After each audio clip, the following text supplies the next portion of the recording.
Well, ladies and gentlemen, it's that time of the month again. Welcome back to the Council of Jeremy's. And Can you stop calling it that time of the month? I'm really uncomfortable. Okay. Proper is always your time of the month. Oh my God, the roasting has begun, and we have a special guest in the house, ladies and gentlemen. The one half of the synth pop duo Superdivorce, Nicholas Villars, is with us today. His channel is our Home Away from Home, and he gives me a shout out every single live stream that he does. I kid you not. So paid endorsement every single time. anyways, everybody, please welcome Nick Villars. Thank you very much, everyone. It's good to be here, surrounded by all these Jeremys in this bed of Jeremys. Oh geez. I'm not sure how comfortable I am with that metaphor. I think the question is, are we wearing clothes or not? Because then it gets weird. I think that's due to personal preference. I was thinking just a snuggle party. It's just snuggling. Okay. I'm told I'm the best at snuggling. Have you, voluptuous Jeremy? Yeah. Anyways, I'm going to introduce everyone on the panel. Voluptuous Jeremy, welcome. You are a new Jeremy, so we are honored to have you. Our first female Jeremy.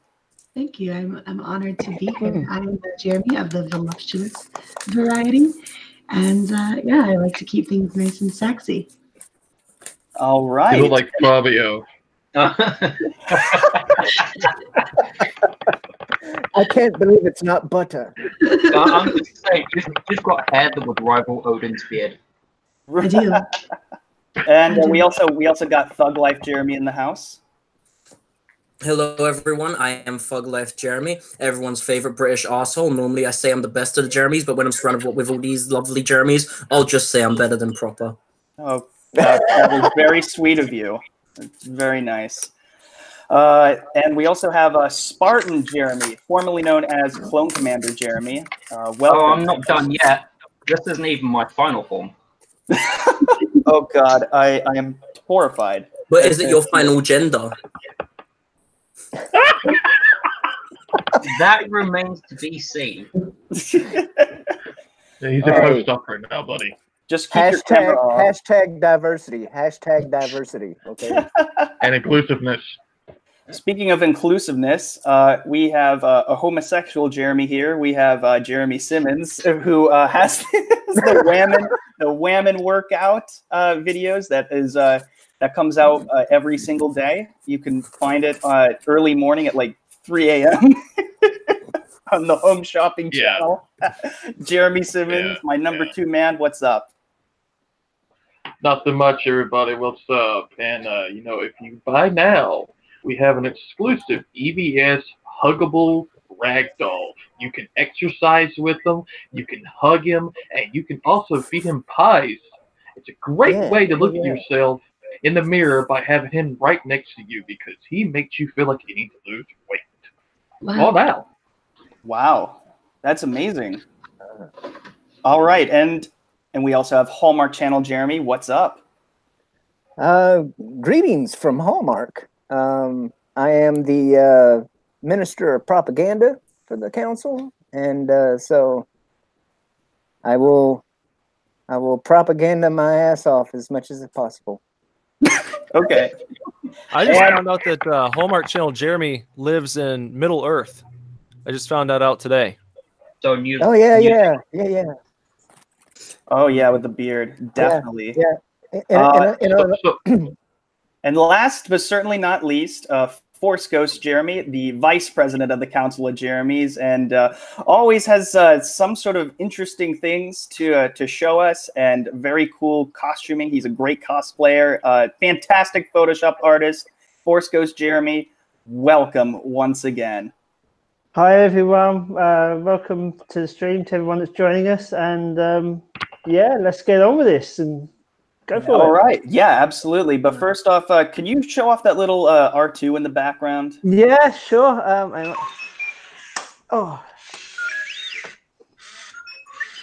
Where'd you get that? It was a Toys R Us. Really? Yeah, it was when The Force Awakens came out. It has got a remote control that goes with it. You can just press the button on and it'll... Dude, that's really cool. I wish I had one of those.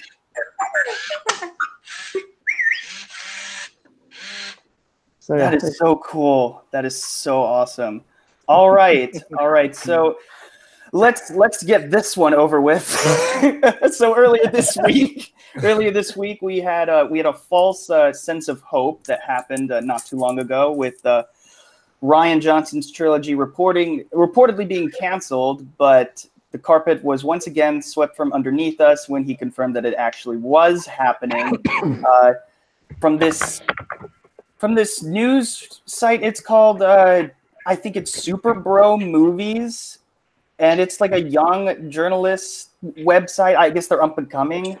To me, just with the reaction, I guess the way it was brought out, it seemed like they did that just to get their name out there. What do you guys think of? What do you guys think of this whole situation in general? And we'll start out with Nicholas. What you think about the reaction on Twitter and just everywhere, and just what a mess this is. Yeah, I think we need to be careful to not be duped by these fake news stories. You know, it's so easy to get rumors going, especially around all the Star Wars stuff, where everyone feels so passionately about what's going on in the world of Star Wars at the moment. It's like you want so badly to believe in certain things, and you know, I do a news stream pretty much every day now. It's kind of what I've just fallen into, really. And so I go through the news stories every day, and I really try not to talk about the rumors too much, because so often they turn out to just be completely baseless and false. And you can spend all this time getting worked up about things, and then the next day you have to go back and be like, oh, never mind, there was nothing to any of that. And you know, I know that this was one that people got really excited about. I was excited when I saw it, but I don't think I talked about it right off the bat because of, well, what happened with this story. It just kind of fizzled out and left people wishing that it had been true, and it wasn't. And I don't, at the end of the day, it might turn out to be that Rian Johnson never gets his trilogy, but we kind of have to, we have to take the word of the people who are in charge at the moment. And otherwise we're just, you know, endlessly speculating, and that's kind of how I feel about it. Yeah, so there's a lot of fake news out there, and you're absolutely right that you bring up a good point that we have to be careful not to just jump the gun on the first moment that we see a headline. It's the whole idea of fake news is just so much it's thrusted so much into the mainstream, I guess, with just clickbaity titles and what have you. And, you know, it even with thumbnails on YouTube videos that are misleading. And it seems like it's just more about the clicks than it is about the journalism. And, yeah. Well, you notice a lot of these articles, what I've seen, especially going through like all these websites every single day, is that they leave very important words out of the headlines, such as allegedly or sources say, things like that, where it lets the reader know right off the bat that what you're about to read is not confirmed. And so if you lead with a headline that makes it seem matter of fact, I think a lot of people just see headlines and they think that's the news, and then they start spreading that around without reading the actual article and finding out what the content and the substance is. And often there is no substance to it. It's a misleading headline, and then rumors get spread, and people get worked up about things that if they would have taken the time initially to investigate, even just for 5 minutes or less sometimes, then, you know, they would never have been duped. They never would have been pulled into discussions that they didn't need to have. So I would say just do a little bit of work, and then you can probably avoid some of this stuff. Absolutely. And what does everyone else think about that? And we'll start with whoever wants to chime in first. Well, I'd say it is really easy to get tricked by these clickbait titles and articles, But I think when it comes to this specific situation, like you said, properly, it's like an up and coming one. It's not like a really big one yet. And the fact that it got so much traction from one sort of up and coming website and the amount of reactions it got kind of shows how much people were excited for it and like what kind of like a big response it got. I don't think things don't normally pick up that much when it comes to just rumors. So I think it really showed the sort of tension and excitement that came around from this specific rumor. I think you've also the thing, though. Voluptuous Jeremy, go ahead. Sorry. Well, you've got a community of people who are deeply wounded by the actions that have taken place from people like Ryan Johnson, just all leading up to this point. So I'll just sort of reiterate what Thug said, that we're all sort of ready to jump on this, even though in the very article itself it said this was a rumor. Everyone was so primed and ready to react to it because I think we're hurt and we feel like we need a sense of hope. And so when that's even just a nugget of it is given to us, we all sort of leap onto it and grasp it as tight as we can because we're hoping that there's some movement forward, some ground to be made here. That's a good point. Hallmark, what were you trying to say? Oh, I was going to say, the thing is, it doesn't matter. It doesn't matter whether or not it's a small group or a quote unquote big one, as and I use this term loosely, Mr. Campia. He's one of the bigger ones out there, and some of the stuff that I've heard about him or that he puts out, it's like, basically shilling, a shilling type of thing. It's like, it doesn't matter whether you're big or small, whether or not we can believe you, Yeah, it's really about having a reputable name and a reputable source. Sometimes doesn't mean much anymore, and that's kind of unfortunate.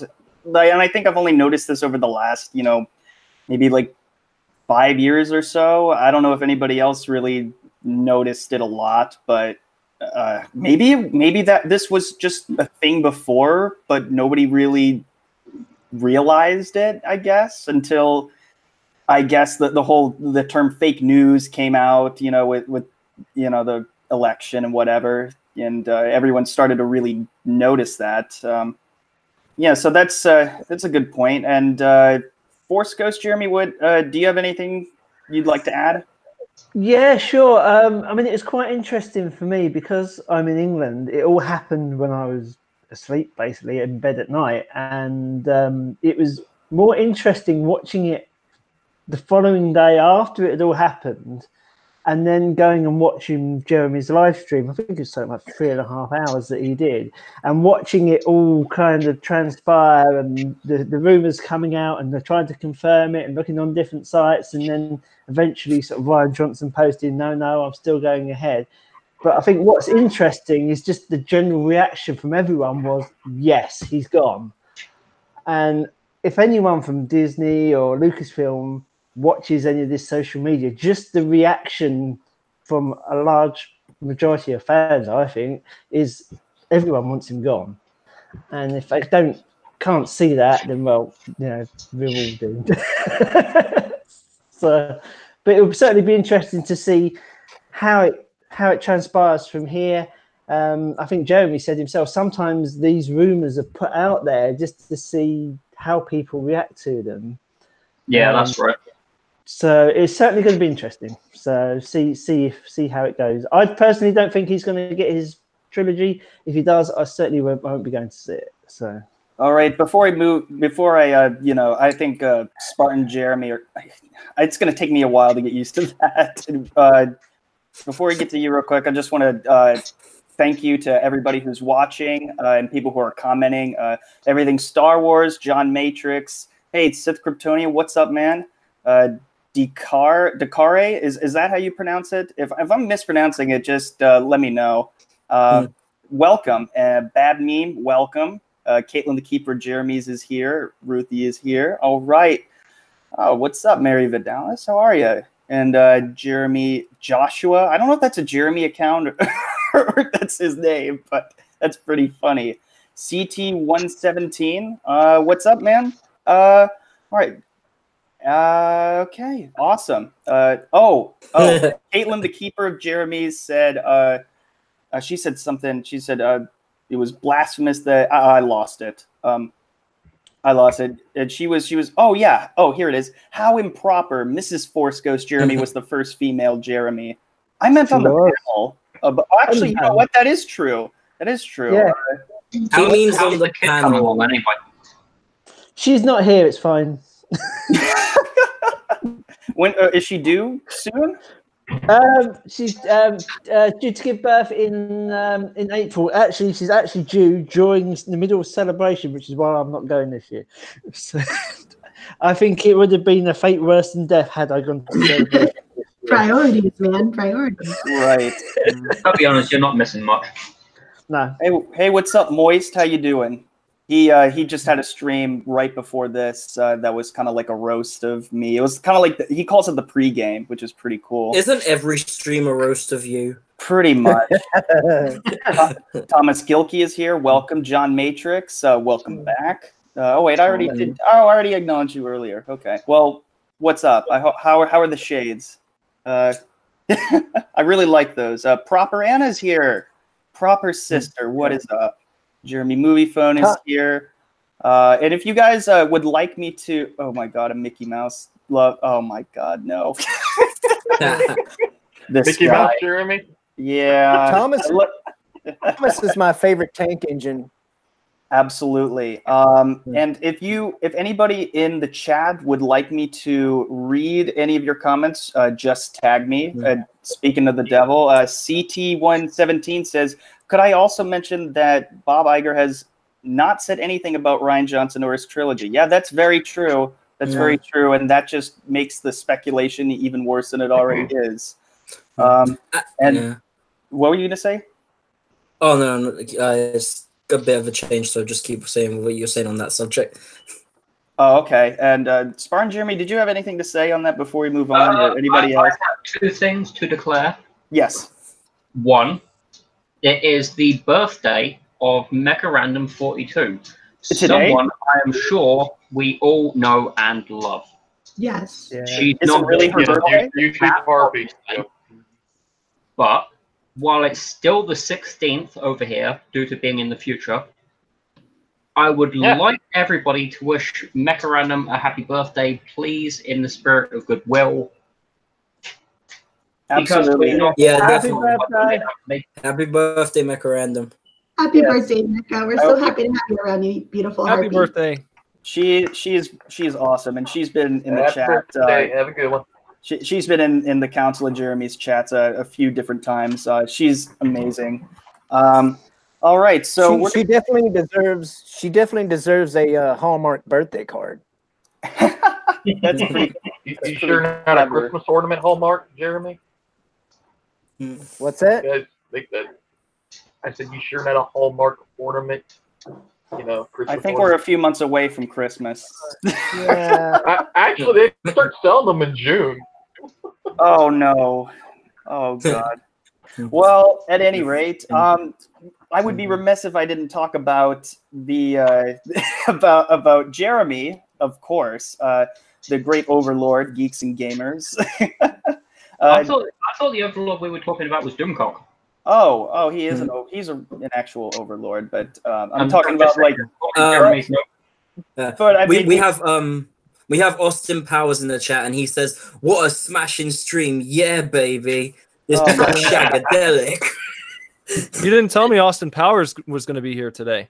I did not know he was going to be here either. So welcome, Austin Powers. I don't know how you got here, but I assume it was some sort of time traveling device. It doesn't matter how he got here. It only matters that It just matters that he brings the mojo, baby. Yeah, baby. All And right. also, while we're addressing because the of chat, the luxurious Jeremy, that's why he's here. That's why. maybe. Oh, he said And he's also, while we're addressing the chat, Sith Kryptonian says, "Voluptuous Jeremy, you remind him of the GameStop tranny." Oh. It's ma'am. Oh. Ma'am. Okay, it is ma'am. Wow. Wow. That Wow, is that was so savage. Are you going to have a pop made after you now? Jeez. that is harsh. That is No. harsh. I'm completely good with it, you know. I Or am start sporting rapping. a very manly face right now. So Have you guys Actually, seen you the said rap your video voice. yet? Oh, the rap video of what? The ma'am. Super Ma'am. I Yeah. have not heard of this. Yeah. No. Yeah, Ma'am has released a rap video, or at least a teaser for it. Ma'am is not happy. It's mad. Was that I remember Adam Shawhan having this avatar that I think it was Archie Bunker that had a shirt that said "No Ma'am" or something. No, it's Al Bundy. That's man. Al Bundy. Why was I thinking? I'm okay. You're right. That was his men's club. Oh my god. No, ma'am. Al Bundy for life. Oh Love Jesus. that dude. Well, at any rate, since we were trying to talk about Jeremy earlier, I'm talking about regular Jeremy from Geeks and Gamers, and if anybody hasn't checked him out, I'm oh my goodness, how did you Why find are you me? here? How did you find me? Jeremy, why are you here? Oh, we have a new Jeremy. Oh no. Oh my Jeremy. lord. It's Kylo It's Jeremy. Hello, Hello, my Team Jeremy. subordinates. What is up, Kylo Jeremy? How are you? Bow down to me now. Oh, God. Yeah, right. All right. Okay. In the name of Ryan Johnson, pledge your allegiance to me. Oh, I'm not please, Don't dear listen Lord, to no. Star Set, you emo. I'm really not sure Hey. if we're ready for that. I'm conflicted, okay? Clearly. Yes. You're- What are you Voluptuous conflicted Jeremy. with? What are you conflicted with? His sexuality, Shut up. obviously. I would the I adult. respect voluptuous Jeremy so hard. Do you now? Yeah. Yeah. I appreciate your respect. I also, can you stay at least 10 feet away from me at all times? That'd be great. Only She- First of Okay, there's all, like three first of icons preventing you to be. Yeah, so it's all first good. of all, I only have eyes for General Hux, so don't even sweat. Great. Oh god, here we go with the shipping. Here we go with the shipping. He's into redheads.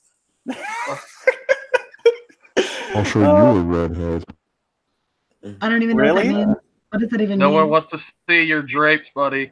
Oh, There are two They're called characters pecs. that They're should be pecs. sexualized. One is Slave Leia. Two is Ula, the Twi'lek dancer in Jabba's palace. Those are the only two Ew. characters in Star Wars that should ever be sexualized. How about Maz What Kanata? about Ayla Secura? what about How about Mon you? Mothma? Come You all on. disgust me with your misogyny. What about Aunt Beru? Oh god. Oh. I'm staying up. Are we talking prequel Aunt Beru or original Aunt Beru? Yeah. Prequel I think No, which it is, it doesn't matter. I don't discriminate against age. That would be ageist. See, prequel, you know. What? answer. You didn't hear about that? Is that a new Oh, one for you, God. Simmons? Didn't we have topics to discuss? Oh, Yeah. What about Yes. Bonzons? What next? Let's We're gonna discuss have schisms your over allegiance to chromosomes? me, you peasants. You're breaking up. Kylo, really no one knows what the fuck you're saying. Let the Well, if fucking you know let it me all. talk, It's Remix, Kylo. Yeah. You Buffering. sound like you're chatting on Xbox Live. It sounds like he's a DJ who can't get a job. Clearly. Oh, I have a job. that's a little better. I'm Supreme Leader. Well, at any rate, speaking of all the Jeremys, let's discuss the whole thing that happened with him being banned, apparently banned from Pensacon. Not just having his media credentials removed that he has had for the last few years, but I think it has something to do with the Vic Manana? Is that Yeah. Ignan? Yeah. Basically, what happened is Pensacon said in a tweet, anyone who supports Vic will be arrested. So Jeremy made a video about that, and within the hour, they emailed him saying that the whole of G&G had their media credentials removed and that they were very disappointed in him. Right. See, They're gonna wasn't have any. acting. They're gonna have any fans who ask questions about the situation removed from the entire event. They said they will have you arrested if you ask anyone at a panel about this situation that's going on with Vic. You will be arrested. And they said that they're looking forward. They're not only. It's not like, oh, unfortunately, we're gonna have to have you escorted. It's we are looking forward to having you arrested if you bring this up at our convention. It's like, you guys are out of your minds. What are they doing? The one person was tweeting about it.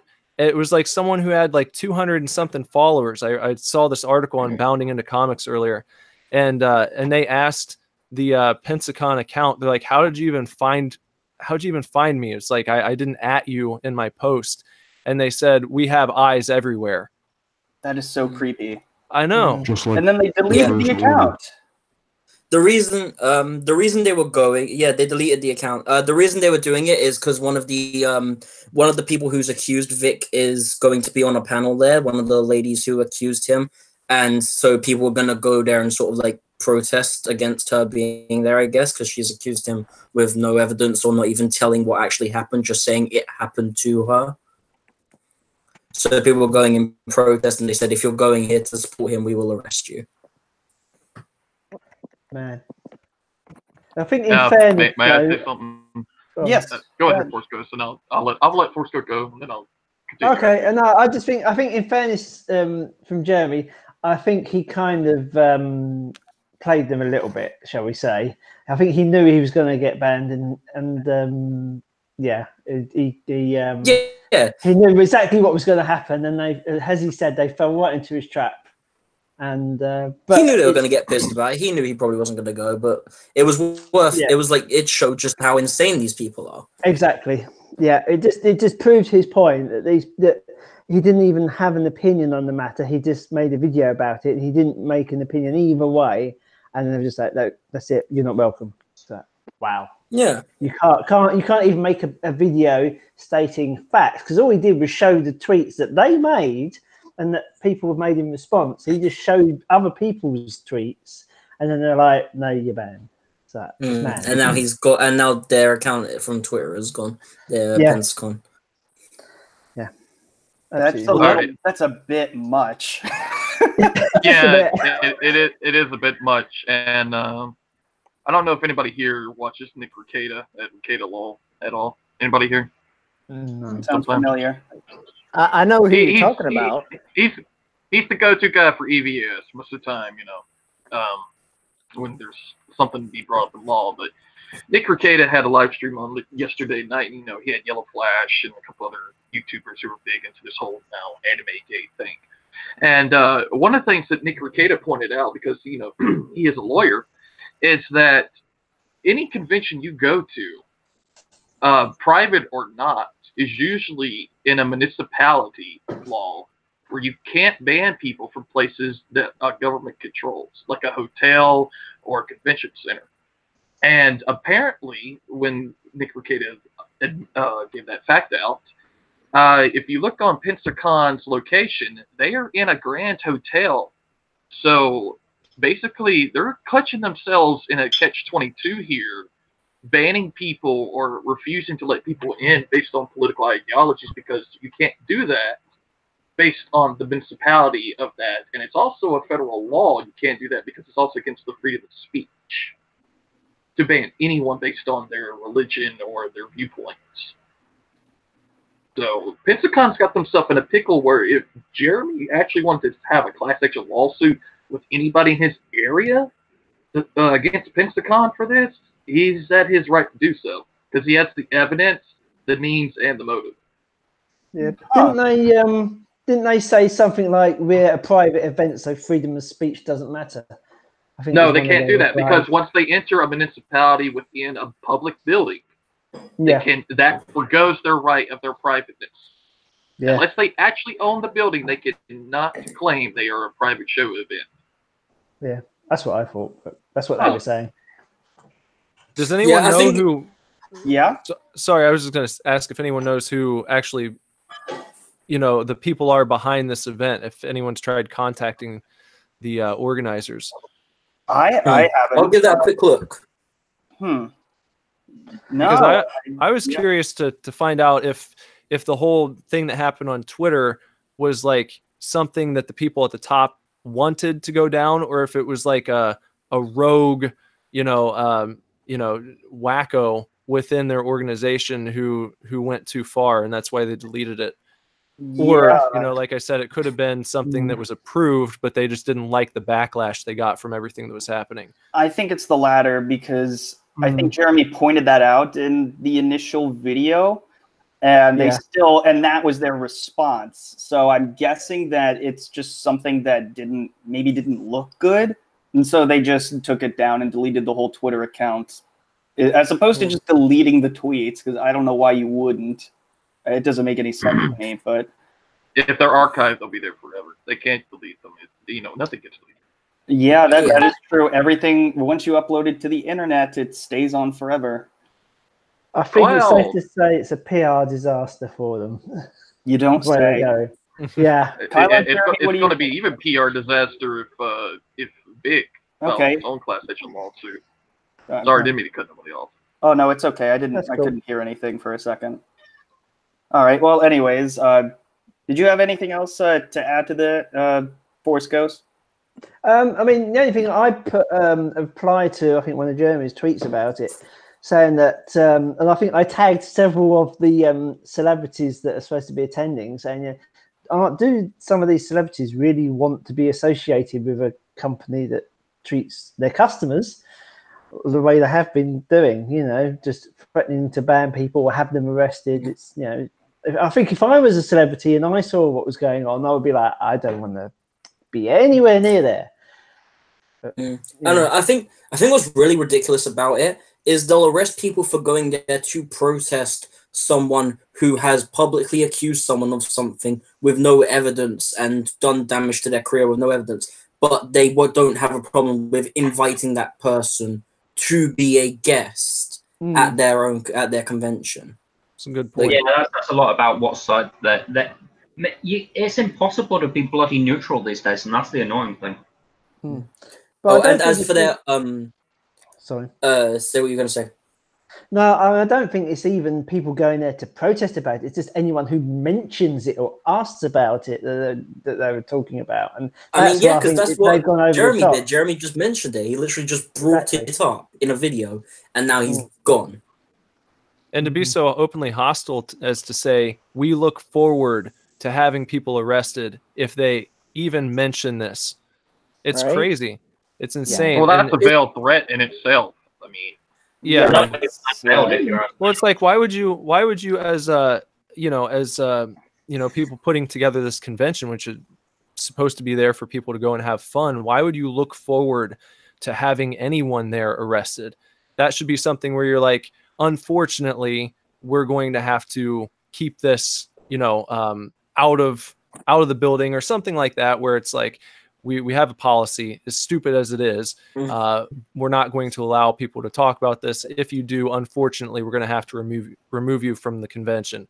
To say, no, we look forward to having you removed is nuts. And, and another thing about this is it seems like these people don't realize how crazy the timing is with the accusations here. It's like, oh, this guy just was a part of like one of the biggest anime films of all time, with the new Dragon Ball movie doing so well in the United States and its theatrical release. And it's like, now he's a problem for some reason. I don't know. It's all strange. It's not like he wasn't big before, but he was never Dragon Ball big. Like he was Edward Elric for Full Metal Alchemist Brotherhood, I think. But that's nowhere near like Dragon Ball, because Dragon Ball is like a massive thing that's been around. It has been massive since like the 90s. So it's really just, he's really got like to a high point right now. and then it's always the second someone gets to a high point that this happens. No one says it when they're like not that relevant. They always wait until they've just done something or they're going to do something to completely destroy them. Huh. And it's just so quick to throw their hat in on the SJW side because they really feel like this is where society is headed. And that's why this community is so important, is to show them that, no, we're not all on board with this. Like, the larger this community grows, the more they're going to start to second guess these decisions. And I think that's why we all really need to stick together and not back off of not rest on our laurels. You know what I mean? Like, we really need to hold fast, because it just proves that this is where society seems to think it's headed. And unless we want this to be where everything ultimately winds up, we need to stick together. I respect your opinion. Thank you. Oh, God. Kylo, do you have any thoughts on this? I don't see the big deal. Hux did way more worse things to me than what that guy did. Oh, Jesus. I'm sorry that happened to you. Talk out of your mouth when you talk, please. I'm not sorry. Oh. Is that why you have a lisp? Because you can't open up your mouth properly, buddy? It's sore. Yeah, I bet. It's really uncomfortable. You of all people should know, Jeremy Simmons. You should know. Okay. All right. So Star Wars for Life. Okay. Call me. What's up? Oh yeah, Star Wars for Life is very excited in the chat. Very excited indeed. She kind of has a crush on Kylo Jeremy or Adam Driver. I'm not entirely sure what the deal is, but she's very much into. No, Kylo. she likes Adam Driver. Oh, okay. Let's not give Kylo Jeremy some hope here. For all the fans of World Class Bullshitters, just I have remember. eyes only for Hux.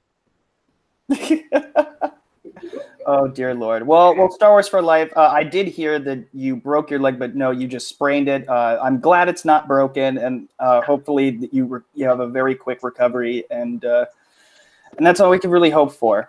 Did anybody else have anything to add on the Pensacon situation? I want to add Yeah. something. Yeah. Go on. Go ahead, everybody else. I'll go last. The Last Jedi was the greatest movie ever made. Hey, shut the fuck up. Get out of here. We're gonna do kick Nasser to kick Kylo now. Oh, God. Do you really want me to kick Kylo? I don't want to do that. You know, No, every don't time kick you're- people. We don't kick people. We respect their opinions, okay? Absolutely. Yes, respect me.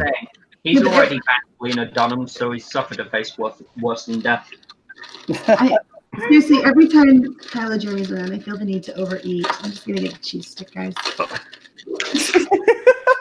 You're beautiful at any size, so don't worry.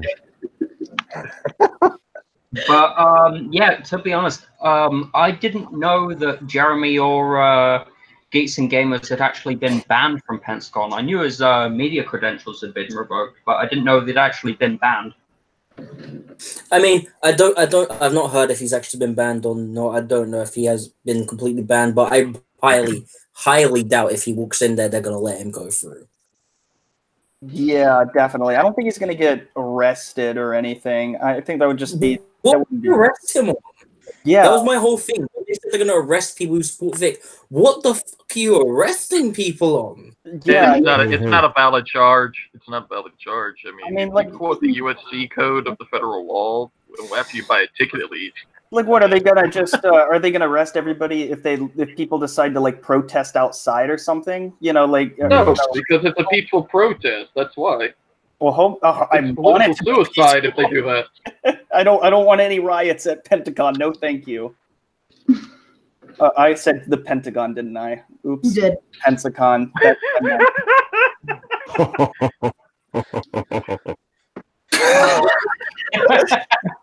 Oh, this is so goofy. We're making. He's mocking me now. Lovely. So moving on from that. So this trailer for this Disney remake, you might have heard of it. It's a movie called Aladdin. I don't know how many people have heard of it, but it's a movie that had pretty small, obscure movie, you know. Well, the trailer came out with some interesting reactions, particularly with Will Smith's look for the genie. That's one thing we could talk about, but just in general, it seems as though that Disney is just remaking all of their old movies, and that just kind of comes into question. What is if anything, is there a point to all of this besides just thinking in the short term and making money, or is there something that can be added on to this? How do you guys feel about Disney remaking their own movies? And we'll start out with Nick, if you'd like. Yeah, I just think it's unnecessary. It's not like with certain video games. I'm thinking of the Resident Evil 2 remake that just came out. It's fantastic, by the way. Oh yeah, you do a lot of gameplay of that, which is fantastic. Yeah, I just got all the way through that, and I can see remaking certain games where, for instance, a lot of people in the Metal Gear community want to see the original Metal Gear games remade in the Fox engine that they made Metal Gear Solid 5 with. It's like that you would have a completely different experience. It would allow them to do things with the game and tell the story in a way that they weren't able to when the game originally came out. When you're dealing with these Disney remakes, it's like everything they wanted to do within the story, they were able to do the first time. There's nothing that they're going to do with CGI that they really couldn't do in that style of animation, that they're known for classically. And I don't think you really need to. It's like the movie is already good the way it was, and it just seems like nothing but a cash grab. They know people are going to go and watch these things, and I think they could just as easily devote all of the, what do they call them, the Imagineers. They could have them working on brand new concepts and brand new stories, and giving people today something for the times that we're in, a new story, a new narrative to follow. And rather there's dipping back into these things that are already established, that people already love. And I think it's unnecessary. Do you think there are instances where they do it properly? No pun intended, of course. Like in terms of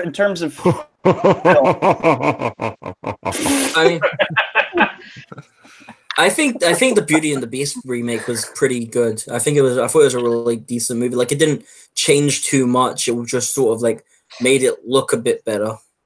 All right, we're gonna show this real quick. This lovely meme here. Oh, that was a good one. That was a good one. Oh, Hudson is my waffle. Oh, God. Well, the thing is, it's not really that these movies aren't going to be good, or that they can't do a good live action remake. I'm just saying that you don't really need to. I don't think that they're necessary.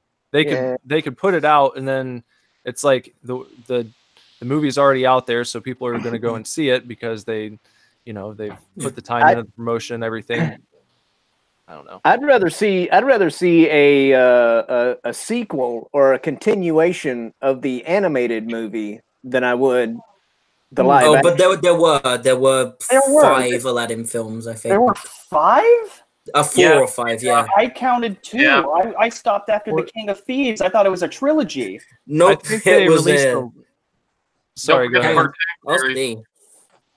What's that? They had a cartoon series too. And video games. Oh, the cartoon series. Okay, yeah. But I don't remember other movies after The King of Thieves. So I'm just okay. No, there's 3. There's Aladdin, the Return of Jafar, and Aladdin, the King of Thieves. The only ones that matter. I thought there was a 4th. Nope. No, Robin Williams was unhappy once again. Something like that. I don't know. I don't know. We know he was unhappy because Well, that's why he didn't return for the second one. Okay, yeah. Well, anyway. Even so, that I would rather see a series as well than them have a live action remake. Yeah, it's not even, and also with the Lion King, it's not even live action. It's just another animated movie, but it's CGI.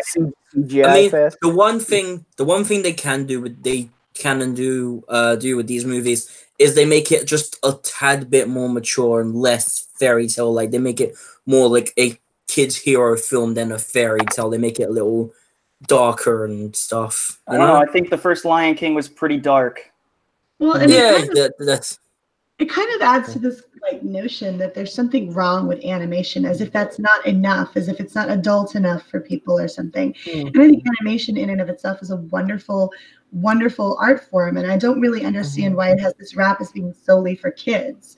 Like, I mean, why is that's probably just because most animated movies, the majority of them are kids. But there's no reason why it can't be for both. And it really is frustrating to me because most of us grew up on animation, hand-drawn animation.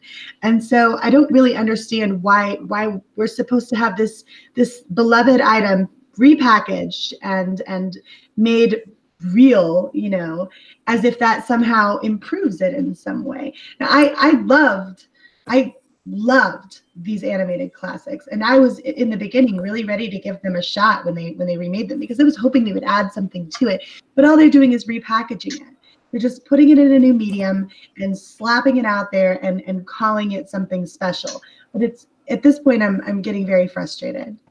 Yeah, I mean that just speaks to like what we've been seeing from like Disney Lucasfilm, that Disney writers can't create anything, that they don't have any good writers, any imaginative people, so all they can do is redo or make something just absolutely awful instead. We have Ryan Johnson. That's all that matters. Subvert our expectations with the animated films now. Oh Lord. Kylo, Okay. I would rather have you run me through with your saber than have Ryan Johnson do Only Hawks can touch my saber. My saber is only for Hawks. I have to say though, my reaction to the Aladdin trailer was that's hot. That's hot. Yeah. So, Ryan? Did anyone else? Oh my god. Oh, does anyone else? Force Ghost, do you have anything to say about the just remakes in general? I'd rather them come up with more original stories. I mean, you got Frozen, that's original. You got Moana, that was original. Why do they have to go back remaking these old stories that were perfectly good in the first place? How about some original new stories? Absolutely. Yeah. And you know what? I think I would be more on board with it if that's what they were going to do. They were going to take it into a different direction. Especially if there wasn't any, like if there's been too much time that's passed. You know, for example, there was like a 50-some year gap between Peter Pan and the second movie, Return to Neverland. So like you can continue the stories that were started.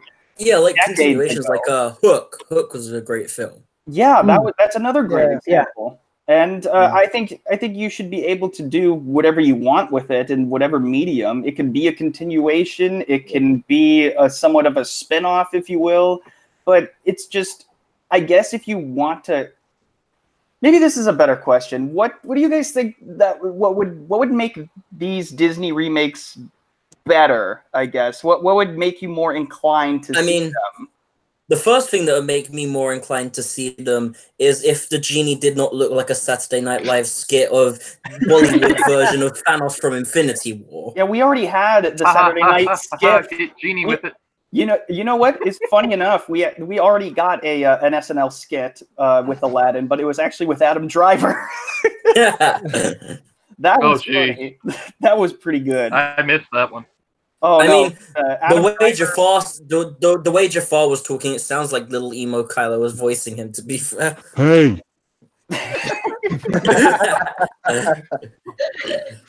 I think there are three things. Oh, sorry, Spartan, you were talking. My bad. Right. I'm sorry. I thought you were done. Yeah, right. First, regarding Will Smith as the genie.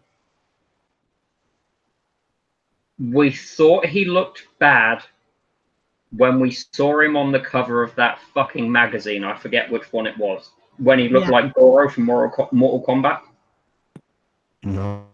Yeah. We thought he looked bad then. Somehow they managed to make him look even worse. I don't understand how they fucking did it. So what's the issue with him being blue because the cartoon genie was blue? No, for me the issue is just it just looks so jarring and ridiculous. Like you don't have to make it look like I see Will Smith's head on a blue CG abs. It's ridiculous. Yeah, I mean, he looks more like that half horse thing in the first Harry Potter movie. That's what it reminded me of. Oh yeah, Friends. You know what it looks like? What? You know what it looks like, guys? It looks like MC Hammer had sex with Thanos and dropped the baby. Explain the blueness. Is one of them a part of the blue man? Yeah, Thanos is part of Yes, they dropped.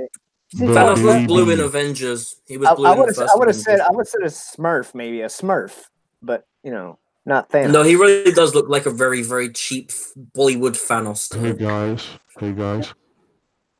I'm What? blue without my hugs. Dabba dee dabba die. You want to go read? You want to go read? Oh, I saw that. Mhm. No, wait. Are you about to leave, Kylo? Are you kicking me out? No, I'm Yeah. not. Oh, I thought you were.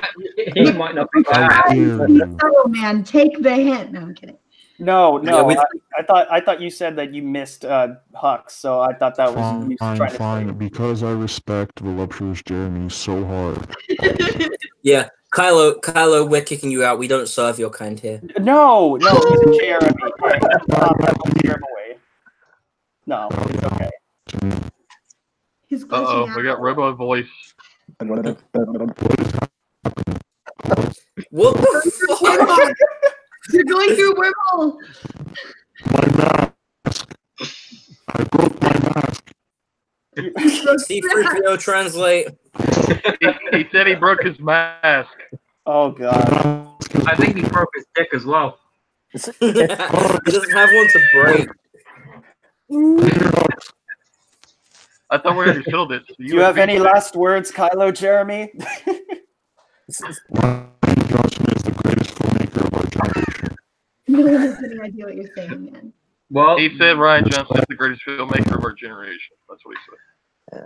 And he said respect women. Okay? Yeah, Absolutely. yeah, about that.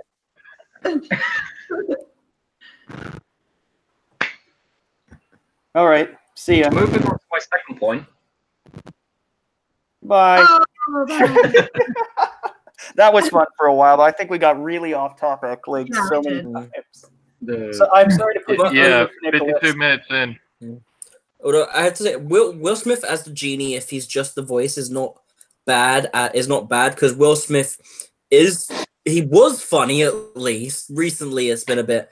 You're getting a bit old for this, but Will Smith's all right. And if he was just the voice, but they've literally put his head onto CG abs. It looks ridiculous. Yeah. Why? Like, are you sure that it's like not actually him? I am 100% sure he is not that slow. They didn't just insert him. They sort of puffed him up like a fucking balloon and then stuck his head on the top. But it Maybe it's doesn't like look one of like those.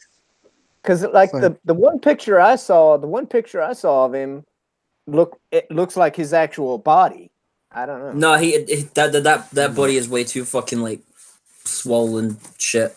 Let That's me, too It's like many games. Arnold Schwarzenegger's body with Will Smith's head.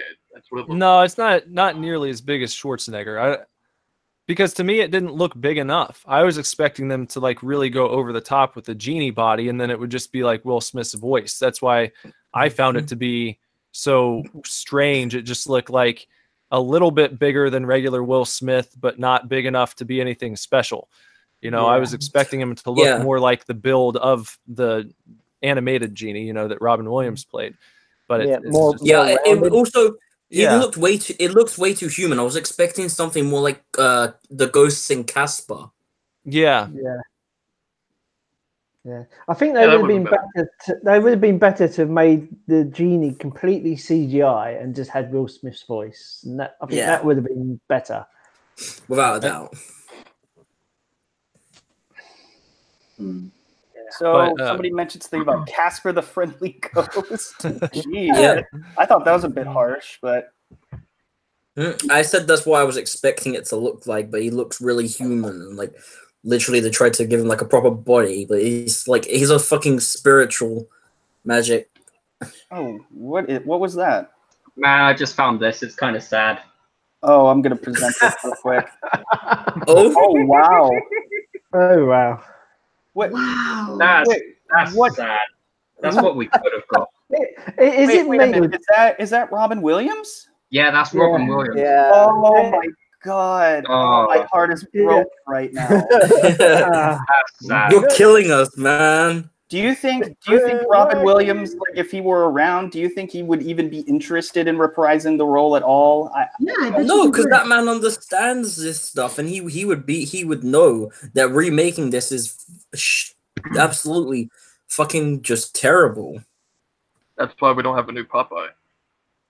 Oh, a sailor man. Oh, I forgot about that. Oh, Jesus. Why'd you have to remind me of that? Well, I think there is a way that he might have done it if that's the discussion. I think that, and this kind of goes back to your question earlier of what they could do to make these remakes more interesting. And I think a couple other people had said this as well, but it's like if they were to do live action continuations of the older animated classics, I think that would be something cool to do. It's like you just continue the story, but it's a different format. That would be more interesting, I think, because you're adding something and you're giving people something new. You're not just, copying previously established work and presenting it in kind of a new package, as Voluptuous had said. So maybe if they would have done that, then, hey, we wrote a sequel to the original Aladdin. Is a lot of properties seem to be doing that these days, where it's like, oh, we're going to ignore all the sequels that sucked and we're just going to pick up where the first movie left off. If they would have done something like that, it's like, oh, we've written a sequel to the first Aladdin and we're doing it live action and Robin Williams is coming back for it. That could have been something cool. Yeah, but guys, I do have to point out, we're all being very hypocritical because we are all remakes of something original. hey, not Nicholas. Nicholas is very much himself. That's true. So we're not exactly. If I may, we are all different. Yeah, Simmons. If I may, these remake things are just a little annoying to me because we have Aladdin coming up, but I think a lot of people are forgetting that we also have Mulan coming up, the live action Mulan movie. I wanted to love that. And we have to remember, it's Eddie Murphy coming back as a CGI dragon. Oh goodness. Yeah. I don't know. Yeah. I'll be honest. The difference between Will Smith as the genie and Eddie Murphy as the dragon is that I think Eddie Murphy as a dragon would be fucking hilarious. Well, yeah. I mean, that's not even. I think it'd be the first time. I think it'd be the first time where he actually looked like a comparison piece to his donkey character. Like it's funny, right? Because he's a donkey, dates a dragon, and now he's going to be a dragon. And if he did that film, it's kind of funny. Does he always have to be cast as an ass? Like, I don't know. Speaking of ass, hey guys.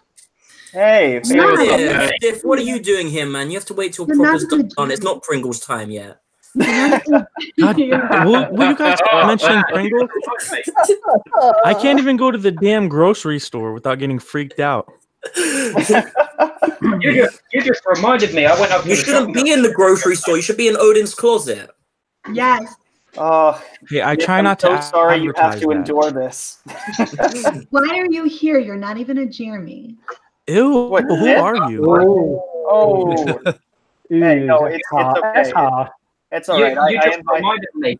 What? Because I went up and got Pringles the other day. Hey! But they're empty. Yeah. Oh, they're going to be Why do you used have for empty other Pringles purposes. Oh God. Oh, there's a What do you- whole Here's the thing. question. Here's the question though. Were they chocolate Pringles? Oh Oh my my God. God. Okay. No. All right. Enough of this. Enough. PJ, what have you brought me into? You put yourself in the I middle of don't this. know. You. Ugh. I Don't This talk was to me, your Tosh. decision, sir. That is the It one was. good thing though about Blame Pringles. others not for a choice you They're made. refillable. What's up? What's up, Hallmark? I said the one good thing about Pringles though is they're resealable. So Oh, geez. nothing will get inside. If you so. All right, enough about the Pringles, for God's sake. All right, let's actually talk about something. By the way, Yeah. Kaylin, we are very sorry, but the joke had to be made. Yeah, we had to get that out of the way. Anyways, Hey, PJ, right. can you So, introduce me to the panel or what? yes.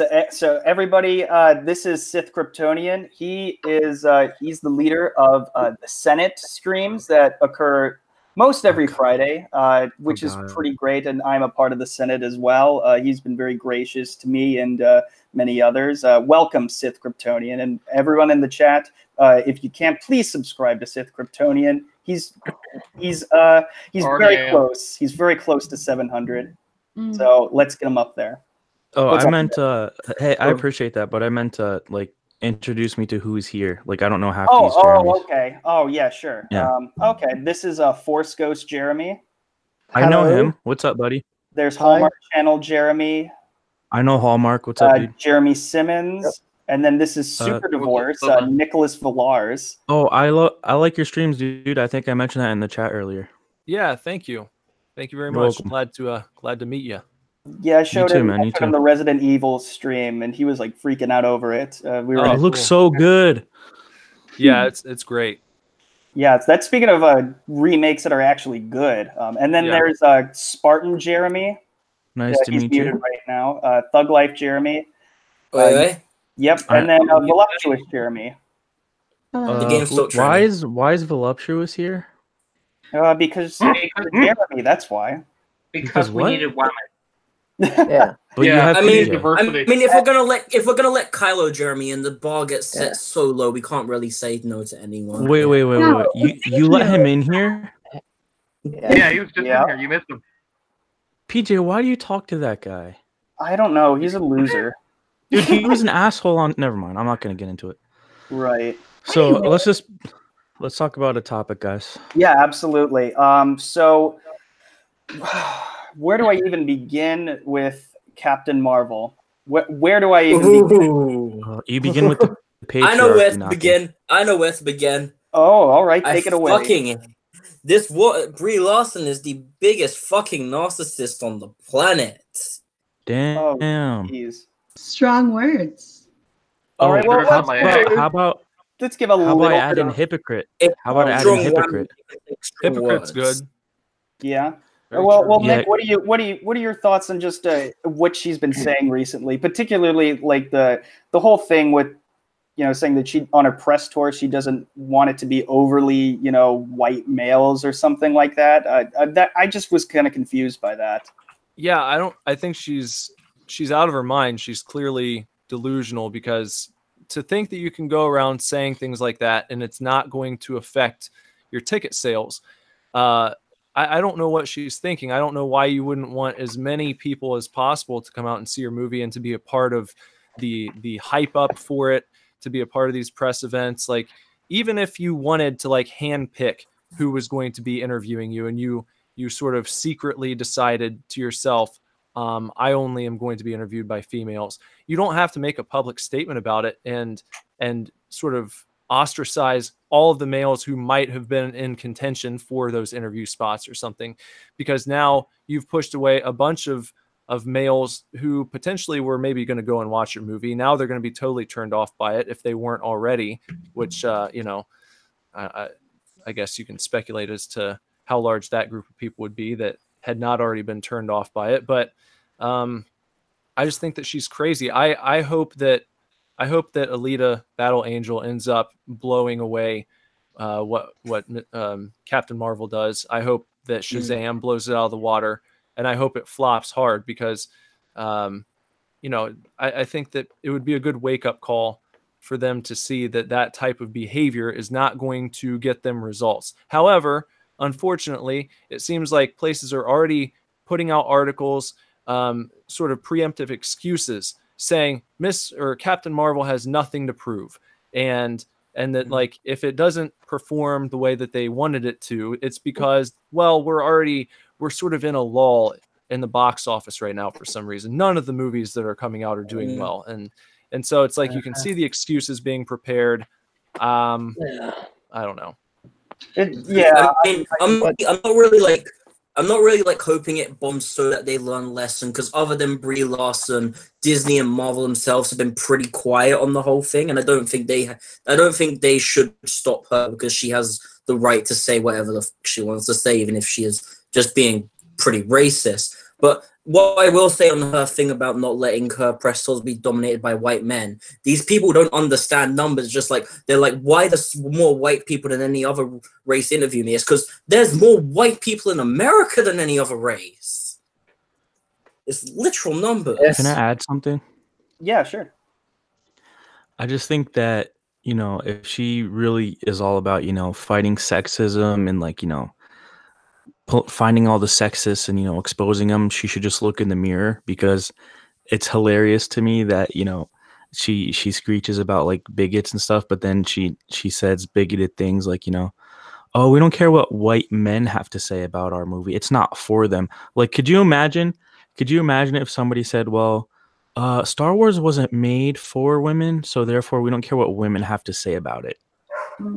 Well, here's the thing, though. This really is sexist. She is a complete and utter sexist. Well, she gets up on her podium and she behaves as if this is some morally superior way to be. But she's painted men with a brush, that they are inadequate, that she doesn't care whether or not they're at her film. And the truth of the matter is that is an legitimately sexist way to behave. What is wrong with men? Why are they a problem? Honey, you are a complete and utter, I'm sorry, just to steal Odin's word, asshat. Like, this is ridiculous. What do you expect to happen to your film? You really hate men like this? Really? And I also have to say, she hates men so much, but the only money her movie's making is from Samuel L. Jackson. Yeah, that's the only reason people will see that film. And another ironic trailer. Huh? One at a time. Go ahead, Hallmark. Another ironic thing is you got all these white people saying that there needs to be less white people, and but at the same time they're like, oh yeah, come see my movie though that I am in, and it's like, oh, I care about minorities because it's gonna make money for my film, because it's gonna have good social media response. That's what really pissed me off about her whole charity thing of getting a GoFundMe charity to get people tickets to see her film. Like, oh, I so care about young underprivileged women. I care about young underprivileged girls so much that I'm going to earn myself more money off of them. Guys, fuck off. I've blessed you with the opportunity to watch me on screen make zero emotion.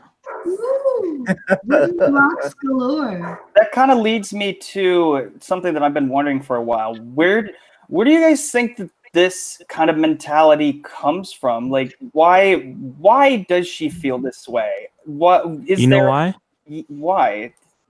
Because I'm asking for real though. You know what I think she's doing? You know my theory? I think that in doing her research into Captain Marvel comics, because that's been the most SJW Marvel comic for some time now, in doing her research into it, she thinks that everyone who reads Marvel comics believes this way and is like fans of that type of thing. So I think she's playing that up a little bit. I mean, when it comes to people in general, I think a lot of them have just been misled. It is a lot in schools, in the media, all of these fake statistics and stuff. When it comes to Brie Larson specifically, I think it's because she's such a fucking egotist that she can't handle anything being a little less than men or any sort of differences between the genders or races, and she is so self-centered and egotistical in her head Oh yeah, that she can't comprehend this. And this is why this is. Oh god, god, I think it's because she is aware that she is underperformed in this. And so in order to kind of cut off the head of the monster before she has to really deal with battling it, she's undermining the opinions of men before they even see it. Because I think she's deeply insecure. And I think she's very, very aware that she did not do what it is that you need to do in order to make a film successful. So when it doesn't come out and doesn't perform the way that so many Marvel movies have performed, she can go ahead and point and say, oh, they're the problem. This is them. And I think she just sort of preemptively reacted to that. I don't think she knows. I think she knows subconsciously because, like I said, she is such an egotist. So she would never actually, like, completely consciously acknowledge the fact that she is a shit actress. Like, you can even tell from the trailers, the way she says lines, she is not a superhero. She's a fucking valley girl. Yeah, she was just like, I'm tired of you telling me what to do. I'm not gonna fight your war. I'm gonna end it. Roar. Remember when she yelled at the scroll? She was like, roar. Oh, geez. And I don't even think it's a dislike for what the actual movie is going to be, as much as just the attitude of your lead actor. You know, it doesn't make any sense to be saying these types of things and expect to have a box office success. Well, think about it this way, PJ, too. It does make people wary of what the movie's going to be when she says things like, this movie is my form of activism. So it's just like, are you making this movie for you, or are you making this movie for an audience? What is this movie going to be about? There's an article where she was, brought to by Disney, and they were telling her that, do you want to make this movie about activism? She's like, yeah, sure. Yeah. I mean, we've seen a little bit of what the movie is in the trailer. Like, you can see when she's doing her military training, they've made it really quiet so people don't notice. But in the background, someone says to her while she's doing her military training, "This isn't a place for little girls to play." So, like, they're clearly putting it into the movie. Yeah, and the thing is, I don't think. Like, do you guys think that this would even be a big deal if Brie Larson? Okay, Thug, your dog. Oh my goodness. Oh shit! Sorry, it wasn't showing the green, so I didn't know you guys could hear yeah, it. we could. I'll mute when I'm not talking, so you guys can't hear it. Sorry. It's all good. Don't worry about it. All right, so much better. That's okay. I love dogs and everything, but like on the stream, it's a bit much. Probably should have said something earlier, but at any rate, Jeremy loves the bitches. I see what you did there. Well, I'm just curious as to. Would Captain Marvel be even in discussion at all as like a big hoopla if Brie Larson wasn't so outspoken and wasn't saying these sort of things? Like, I mean, we talked about it a little bit before Brie Larson came out because of it starts with her a hero thing, but I think they've kind of gone off of that in the trailers, so we would have kind of just been like, move on. It didn't really matter. It's just a play on words. We'll just see the movie. But then she comes out with all this and it's like, oh no, this woman's just really terrible. Like, we can handle NPC. If we couldn't handle NPCs, we wouldn't watch any movie ever made. But seriously, this woman is out and beyond. I think that she's, well, you hear about actors or actresses getting sucked into a role sometimes, and I don't see any indication that she was like this before Captain Marvel. I do. Well, not to this degree. Absolutely not. I mean, there are, like, I showed it on one of the news streams the other day. There are like some modeling pictures of her where she's wearing like basically a string bikini, like holding the straps out in front of her, like she's about to take her top off. Hold on, I'm Googling for research. It better be for research. Have you seen her? You don't want to see that otherwise. No, I don't discriminate. All right. What I was saying is that, like, the way that she's presented herself recently seems to be like this trend where you don't want to look attractive. You want to look as like understated as possible, because you're not about that. You know, you're just like this strong, stout woman, you know, and you're going to kick all the male ass and all this kind of stuff. Even just a couple years ago at the premiere of Kong, she showed up in this like deep cut dress with her cleavage out, you know, and so there was a story that was out earlier this week where when she was meeting with Kevin Feige to go over, you know, stuff for Captain Marvel in the role, there was a Captain Marvel, or sorry, it was a Miss Marvel comic book, I think, hanging up on the wall behind his desk. And it was like the old Carol Danvers black bathing suit costume, as they referred to it in this article. And she looked back at it and pointed to it and was like, I'm not going to have to wear that, am I? And he was like, oh, no, we're doing something completely different, you know. And of course, that's not Captain Marvel's uniform anyway. So, hey, Nick, I want to ask you. Yeah. Do you know if her comment about A Wrinkle in Time was before or after she was cast as Captain Marvel? Well, it's a good question. I'm not sure. It might have been shortly before. Right, not because sure I remember off her the top of my saying that. I wouldn't be able to tell you. But But I'm just, you know, and I'll finish up. I'm skeptical of this idea that this is all Brie Larson, because I don't think that the people at Disney really would let her say whatever she wants to. When you're a part of a project like this, I think that they would try and rein you in a little bit. And the stuff with her trailers and all this crap, there's no way that this is all her idea. I think they wanted to market it this way. Yeah, Nick, you're absolutely right, because I'm remembering now that there's this big feminist comics group that was campaigning for years to Marvel Studios to make this film. So I wouldn't doubt that at all. And you're right. I think that in combination with her research into the character and her thinking that, okay, this is how the character is, this is what, you know, fans of the character want. I think maybe you're right. Maybe she's playing it up for the role. Yeah. And then on top of that, real quick, I just wanted to mention what Voluptuous said about her trying to get ahead of the criticism. I think that probably plays into it as well, and is probably emboldening her to speak out more, because now she's getting nervous, and I think she has to know that she's turned people off. And it's like, okay, well, I could apologize, or I can kind of dig my heels in and really go for it and be like, they are the problem, which just feeds back into that mindset that would have been presented by the feminist group, let's say, who tried to get this movie made to begin with. Yeah. My comics knowledge is very limited, but wasn't the first female Captain Marvel black? Yeah. Margaret Rambeau, I think was her name. Yeah, but wasn't she like also universally hated? No, she's actually universally loved. From what I've heard of Ethan and Scriber, obviously we all know who Ethan is. Monica Rambeau was apparently really well liked before Carol Danvers came along. Interesting. So it was Carol Danvers that was hated then? Yep. Pretty much. I mean, I don't think Carol Danvers was hated, but her comics weren't going too well, and then they decided to give her the feminist cut and the attitude and make her very, like, you know, progressive.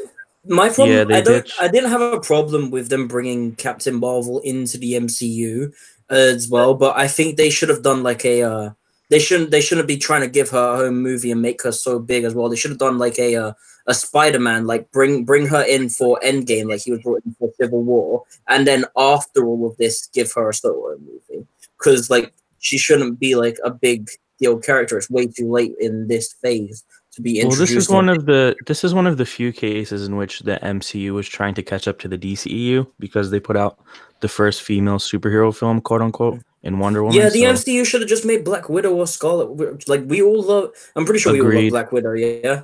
Yeah, agreed. That's gonna be. I think that's in production right now. It is, and apparently it's gonna be M-rated, which people aren't too happy about. You mean R? I don't know. I don't know you guys' American system. It's an 18 here. No, M-rated has a different meaning here. That's for video games, but I understand what you're talking very about. good, Proper. I'm proud of you. Damn. I feel so defeated right now. Hey, between this, as you should. I think the question I was gonna, or what I was gonna say was, I think personally, if they had chosen Monica Rambeau, for example, as the version of Captain Marvel or Miss Marvel that they wanted to put in the MCU, I think we still would have had this sort of woman pushing propaganda sort of marketing that we've been getting. But I do think that Brie Larson has made it quite a lot worse with her statements in public. Yeah, I mean, like the movie, the trailers are obviously pushing it, but not as much as she herself is pushing it, and that's why I think they should have done Black Widow first. Because even if they did try and like market it as all female stuff, we wouldn't care because we've established Black Widow and we know she's a powerful like female character, so we wouldn't be hyped. But like they're trying to bring in this ultimate level female character and show off her new fucking power level, like she's fucking Son Goku.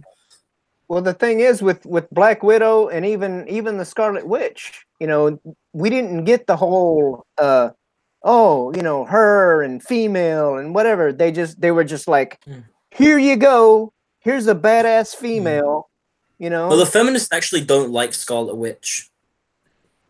Yeah, so that wouldn't have appealed to them.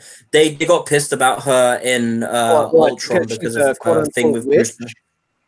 No, I mean, they didn't like Black Widows. They don't like Black Widow because of what happened in Ultron, because of what she said to Bruce.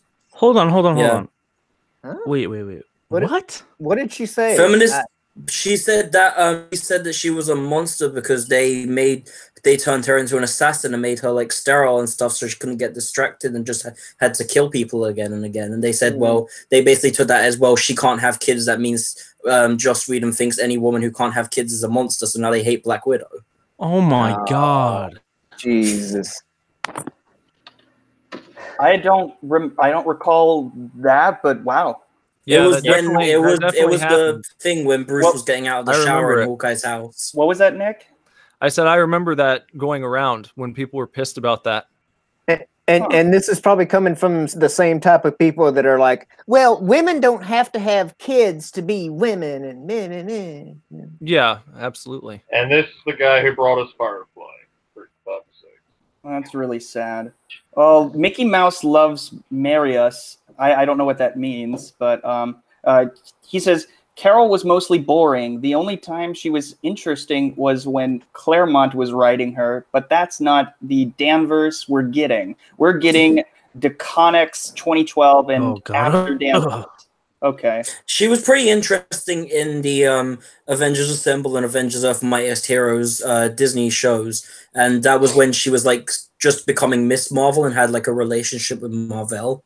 So that was pretty good. That's why I was actually not ultimately judgmental when I heard about Captain Marvel coming out, and then they chose this lady for whatever reason, because you know they couldn't have all got anyone better. It's not like she's one of the worst actresses. Yeah, Kelly Sue DeConnick is the same writer who like swears up and down that Captain America is and always has been SJW. Like, what? He is literally the most all-American American ever. He's literally conservative. Literally. Yeah, that reminds me of that thing that came out about like where all the superheroes vote, and they were like, Superman is a liberal, Batman is a liberal, only Flash isn't a liberal because he's a police officer. Oh wow. Jeez. That makes no sense at all. Well, you know, because police are all like really racist, so of course they're not liberals. Oh yeah, abolish ICE, guys, abolish ICE. I need to get these people. I need to get these people in the Department of Propaganda for. Yeah, take some notes, that would Hallmark. really help us. Force Ghost, I haven't heard from you in a while. What are your thoughts on this? Oh man, I think you can just. I was talking about this when we were in the pre-chat. If you can just compare it with the Alita Battle Angel, there's been none of this SJW bullshit going on. Yeah, that's because Japan don't fuck with that shit. Yeah, and it is I watched it the other night. It is a really good film. You get You know, when you talked about the Mary Sue's in Star Wars, you've got none of that going on, and it's just a really good put together film without forcing any agendas or anything like that. She's a strong female character, and it's a really good film. And then you get the Captain Marvel rubbish, where they're just, anyone who runs a business, I run a business, you don't go and start insulting your customers or a large proportion of your customers, because they're just gonna walk away and not buy your product or watch your movie. I mean, when it comes to Captain Marvel, it's only really Brie Larson that's insulting us so far. That's why I'm not blaming all of Disney and Marvel like I am with Lucasfilm for Star Wars, because so far it's just Brie Larson being actually derogatory towards fans. Yeah, but someone at Disney, someone like Bob Iger, needs to look at this. I mean, if anyone watches Odin's videos, and you can see how the projections of what this film's going to make in the first weekend are dropping dramatically. Someone in high power in Disney or Marvel needs to step in and say, look, we need to tone this down a bit. We're going to be losing money. This isn't the way to go. We need to backtrack a bit or something. But they just seem to be. I mean, I think they've done that with the marketing, because you can see the last two trailers haven't done like the hero thing, and it's kind of been a bit more like energetic and stuff like that, and showed a lot more of Nick Fury and Agent Coulson. Yeah. In terms of Brie Larson doing it, I wouldn't want them to like tell her to shut up, just because I don't agree with like getting people to censor what they're saying on any side. But they've always kept a tight lid on these things before. They've always made sure that they've been very careful with how they've allowed their actors to present things before. And I think that they're really letting her do this. I think the higher ups are actually losing power towards the ones with the social agenda, though, because if they do it, they know they can get fucking fired, they can get called out, they can get fucking. They might even get fucking Me Too hashtag. Who the fuck knows how it works? It's not that they're afraid of getting fired. They're afraid of their bottom line, because if there's a big outrage mob, that might hurt sales, and that always freaks out the shareholders. So then that's why you see all these firings. Well, to be honest, I think the people at Marvel, to be honest, I think they're almost scared to say anything to Brie Larson, because obviously we've had Edward Norton. He got fired for spouting his crap already, but Brie Larson is obviously a woman. She is obviously very outspoken. So to be honest, I think it's justified that they probably feel if they said anything to her, she would probably go on all kinds of social media and start spouting crap about the Kevin Feige and everybody. Interviews, crying on TV. It was the same way. It was the same way with Mark Hamill, because he was talking shit about The Last Jedi, and then they were all like, they didn't really stop him, because like they were like, oh god, they're just gonna cause big controversies and shit if they're gonna think they did stop him though. No, I mean we don't know that. I personally he said along with the did he? Yeah, he said did. they got mad. Really? Yeah. Yeah. Oh shit. Yeah, he did. That's why he changed his tune. Yeah. Or at least slightly. He chilled. Yeah. He pulled a Campia, man. I'm skeptical of the idea that Disney is not actively coaching her to go out and do this stuff. Not that she's not willing or that she's being coerced into it. I do not believe that this is her acting on her own. I think that I think it's a feedback loop. I think that they're both powering it. I mean, I don't think they're coaching her to do it or like executively telling her to do it, but I think that she's in the environment with a lot of them who are encouraging her outside, not really under company orders. Well, that's what I'm saying. I think that she's being. I think that important people at Disney are probably congratulating her for going and doing the things she's doing, as opposed to just staying quiet. So brave. Well, depends on your definition of important. I think like a lot of writers and stuff maybe, but like the big heads of company, they're going to be like, even if they are really fucking NPC, the big heads are going to recognize, oh, this is not going to end well for us. We really don't. Who are the producers on that film? Hang on. Yeah. But while we're here, how many of you have seen Ivan Ortega's version of the Captain Marvel trailer? I don't know if I saw that one. Yeah, it was good. Yeah, if you watch that in isolation, with ignoring all this bullshit that Brie Larson's been going on about, he's made it look like a really good film. And yeah, he like switches out lines and the music and stuff. If you watch that trailer, you think, actually, I wouldn't mind going to see this. But with everything that she's been saying, it's like, why am I going to bother? It could be a really good film. No one's seen it yet, but just all this crap that's been going on. It's really putting a lot of people off. Yeah, and it's really just Brie Larson. It's not necessarily the movie itself, although that did sort of, that one trailer sparked it. But really, with the whole like her a hero thing, the plan. The only thing that I think some people kind of overreacted a little bit. However, I think a lot of people also at the same time were kind of worried about the MCU, because the MCU has been very, I mean, whether you like all of the films or not, they're pretty reliable films in terms of the box office success and pleasing fans. And Robert Downey Jr. even himself has publicly stated that Marvel does listen to the fans. And well, here's the thing: there's a catch-22. What's the catch? So the catch-22 is that we're in a position to where right now, because I'm just going to speak as a woman for a second, I wouldn't You're a mind. girl? Respect women. Let her talk. Sorry. Let her talk, please. I actually would like to see more female superheroes. I just want to see them done well. And so the problem is if we don't support this, we wind up sending them the message that female superhero movies don't work and that this isn't an avenue that they want to pursue in the future. And that's not a message that I want to send to them. But if we do support them, I mean, that's not really the message that we're sending. That's not. That's not really the message that we're sending. Well, would you let her finish? Sorry.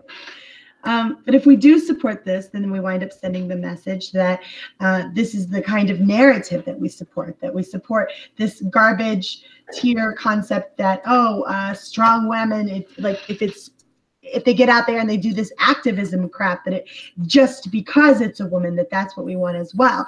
And so it really is sort of a catch-22, because for me, I would have liked to have seen more strong female characters. I just want to see them done well. I want to see them done in a believable way. And that's I mean, go ahead, Doug. Yeah. I really don't think that's the message that we're sending them by not supporting it, though, because you look at all the actual good female-led movies going back from Aliens to Wonder Woman. It's all done pretty well. It's only they're not idiots. They're acting like idiots and they're SJWs, but they can tell from the numbers that it's not the women, it's their agenda, the way their politics that are pushing this. And as much as they'll pretend it's not, that's not the message that they're actually getting, even if they lie about it. So I don't think we're showing that. I think we're showing that we won't take their politics, not female heroes and female leads. I'm not confident. I don't think there has been a problem with female leads for a really long time. Everyone's been really okay with female strong characters. I think the thing is that once you decide that you're going to market it as a female-led anything, it just shows that you don't have any real content to provide or any real substance to the product that you're sending out. For example, Ghostbusters. A lot of that was just first off, it was nostalgia, but also promoting the female lead, and it's not that's a bad thing at all as long as it's good. But if you focus too much on the gender of your main characters, that's what's going to happen. That's when it's going to be a shitty movie. I mean, the same thing would happen with Ocean's 8. It wasn't all that great, as far as I heard. I heard sort of mixed things, but they promoted it very much as like a remake. But just with females, and that didn't do very well. And now we are seeing what I was trying to say before with the MCU being a reliable franchise for people to go to, consistently well received for the most part. And now they're coming out with a movie that is doing the same thing as Ghostbusters and Ocean's 8 did. And that is probably why a lot of people are concerned. And I don't know. Am I just crazy here? Am I just overthinking this? I mean, what I will say about the MCU, I don't think that in the same way Ghostbusters, Ocean's 8, and Star Wars are affected, the MCU will be, because I do think that after Endgame, a lot of it's going to be a lot more separated, and there are so many different directors and things in each time that I don't think the movies aren't going to be like each other. The one what's in Captain Marvel won't be reflected in like the next 4 film or something. Well, I hopefully. think that So you're not worried I think it's about- gonna. I think they're get- separated enough. Seth, what were you saying? I think it's going to get more woke because there was a statement Feige made about going for more and more diverse characters in the next few phases. He said he So- wanted more female heroes, yeah. Yes, something Yeah, like but I that. mean, like- Reckless Adventure from Squirrel Girl. Yes, Is that yeah. I what mean, we're if you think expecting about in it, the next if you 10 years? What was that? right, Go ahead, if Seth, you- if- go ahead, man. if you think about it, once Captain America goes and Iron Man and Thor and all them, you're kind of left with the newer iterations, and almost all of them have been SJW. I mean, At I least don't with think Marvel.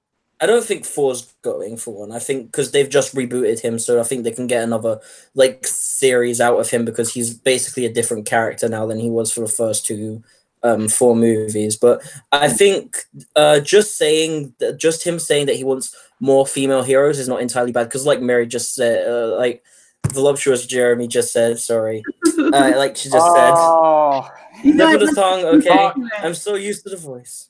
It's all right. Let's just do it. Yes, guys, I am Mary, but I am also voluptuous Jeremy. Ew. And the God game's damn called women. tranny.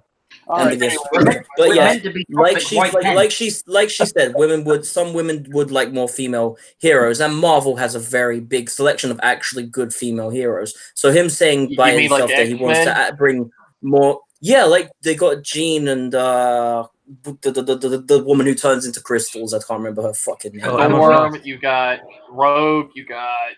Yeah, Rogue is great. X-Men. Rogue was like my favorite character of the 90s animated show. Yes. I mean, God damn, they've if- got She-Hulk. She could have an entire series of movies. Yeah, I mean the reason that I think the reason they've not done She-Hulk is because Hulk keeps failing. Like no one likes the Hulk standalones. For some reason, I don't know why it just keeps not working. Maybe it's just the same thing over and over again. I mean, it's because Hulk is something completely different. He's not like a normal superhero. Hulk's whole thing is, I am a strong idiot. I'm really dumb, but I smash things real well. Hulk smash, and it's literally the same. Like, Thor's whole thing is that he's really strong, but he's like funny and Asgardian. It's like a bit different. Like Hulk really lacks the personality. Well, I think, Yeah, I think that's. Oh, sorry. No, go The ahead. Hulk- Go ahead, Spartan.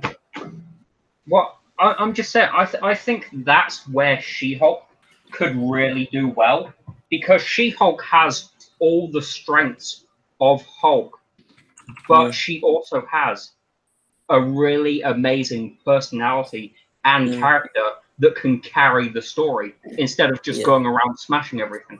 Yeah, and I agree with you that She-Hulk could do well, but I think the reason they won't do it is because to make a She-Hulk come in, they would need to focus on Hulk's story, and that would be a big risk to them financially to bring in another storyline for Hulk, especially because a lot of people, other than Brie Larson, I'd say Mark Ruffalo is the second biggest NPC on the Marvel cast, really.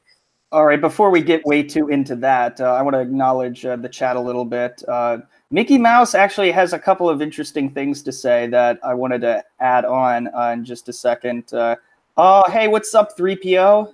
How you doing? He's one of our fellow senators here.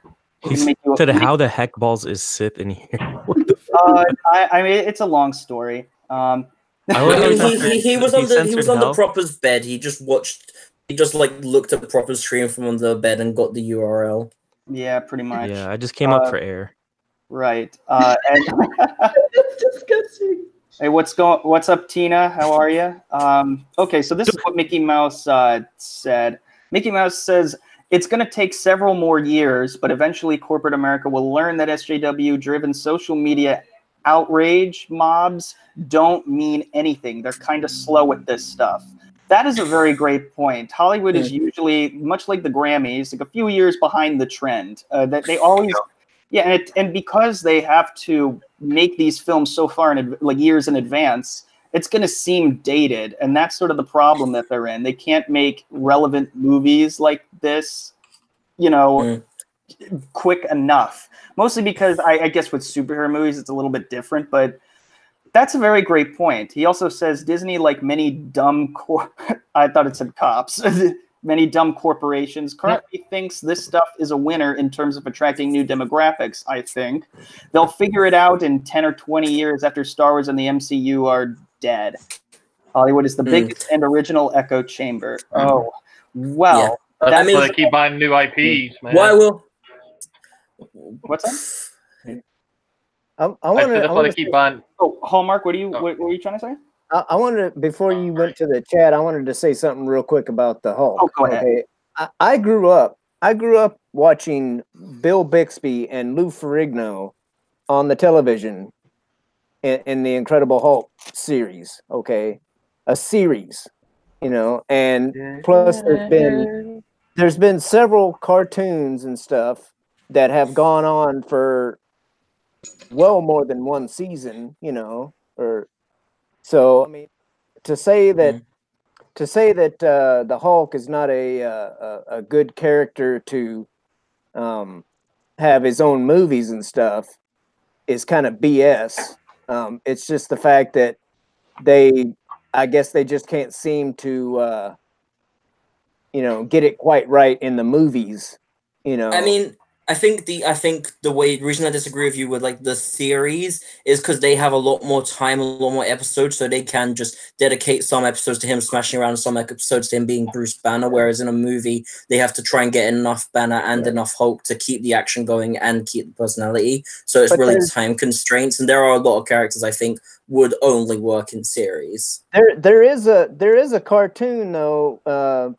At least one cartoon that I know of for sure, where it's got him and She-Hulk, and then there's like a red one, and that was the 90s Incredible Hulk, which came out with Spider-Man, X-Men, and Iron Man. You know, he's the Hulk, but yet he has the mental. You know, he's got the mental capacity of Bruce Banner. You know, and I think that's why that was when he turned into Grey Hulk that he had Banner's mental capacity. But I think they're kind of trying to do that now with they're making Hulk have more like full sentences and conversations. They did that for Ragnarok, and if they don't kill Hulk, then with the new Hulk they've made, it's a possibility. But I don't think Hulk will make it past Endgame just because he's not got anything going on really. Right. Okay. Well, back to something I wanted to actually talk about. Something that really. No one cares what you want to talk about proper. Yeah. Why the fuck are we here? Oh my God! Well, if you must know, this is a not just a celebration of geeks and gamers, even though we are mostly all of us are Jeremy clones, except for a couple of us. The reason why I keep doing this is because first off, I love talking to you guys. It's awesome. I love seeing the chat, and I love just everything about this. It's just so much fun. But also, it gives these Jeremys a voice where sometimes they may not. I don't know how many cherries did I pop with live streaming for everyone who's on the panel, at least the Jeremys. Nope. Well, Force Ghost. I mean, was it your first live stream? I've done a couple of sort of like live streams when I've been at conventions and stuff, but just like just walking around and stuff, but no like proper chats like we do here. So this is this sort of format is Dude, I get smarter every time Force Ghost talks. I swear to God. What? I gain brain cells whenever Force Ghost talks because his accent is like sophisticated. It's just the British way. It's the British way. Sorry. So cool. Well, what I was saying is, this gives people like Force Ghost Jeremy Simmons, Clone Commander, all the Jeremys, a platform, to speak their mind and say what they want to say, and that's kind of what it's turned into, and I'm really proud of that, sincerely, and I'm very happy that Superdivorce, you have given us a home away from home. sincerely. And it's not just because you shout me out every single live stream, although I'm kind of surprised that I was somehow, I don't even know how that really happened. I don't remember how it started. I don't know. Like I was thinking about it the other day, and like the whole home away from home from Jeremy's happened because it seemed like a bunch of Jeremys were coming every night when we were doing the building the Lego Voltron set, and there'd be like a chat full of Jeremys. And I was like, all right, well, we're the home away from home. It's your safe space. It still is, everyone. You're all welcome at the Superdivorce page. And then you did that live stream where you just literally just listed off every Jeremy on Caitlin's list. Yeah, I'll do another one at the next milestone. I can't remember what she wants to get to. I guess at like 300. You're at 300 already.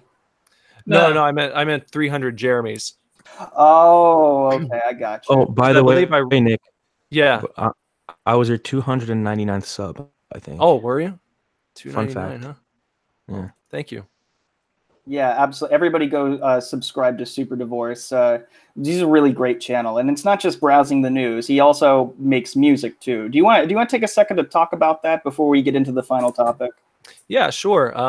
You know, we are a synth pop duo at this point. It's just me and Bender is my partner in crime. He has a YouTube channel as well. It's called Momster Movies, Momster.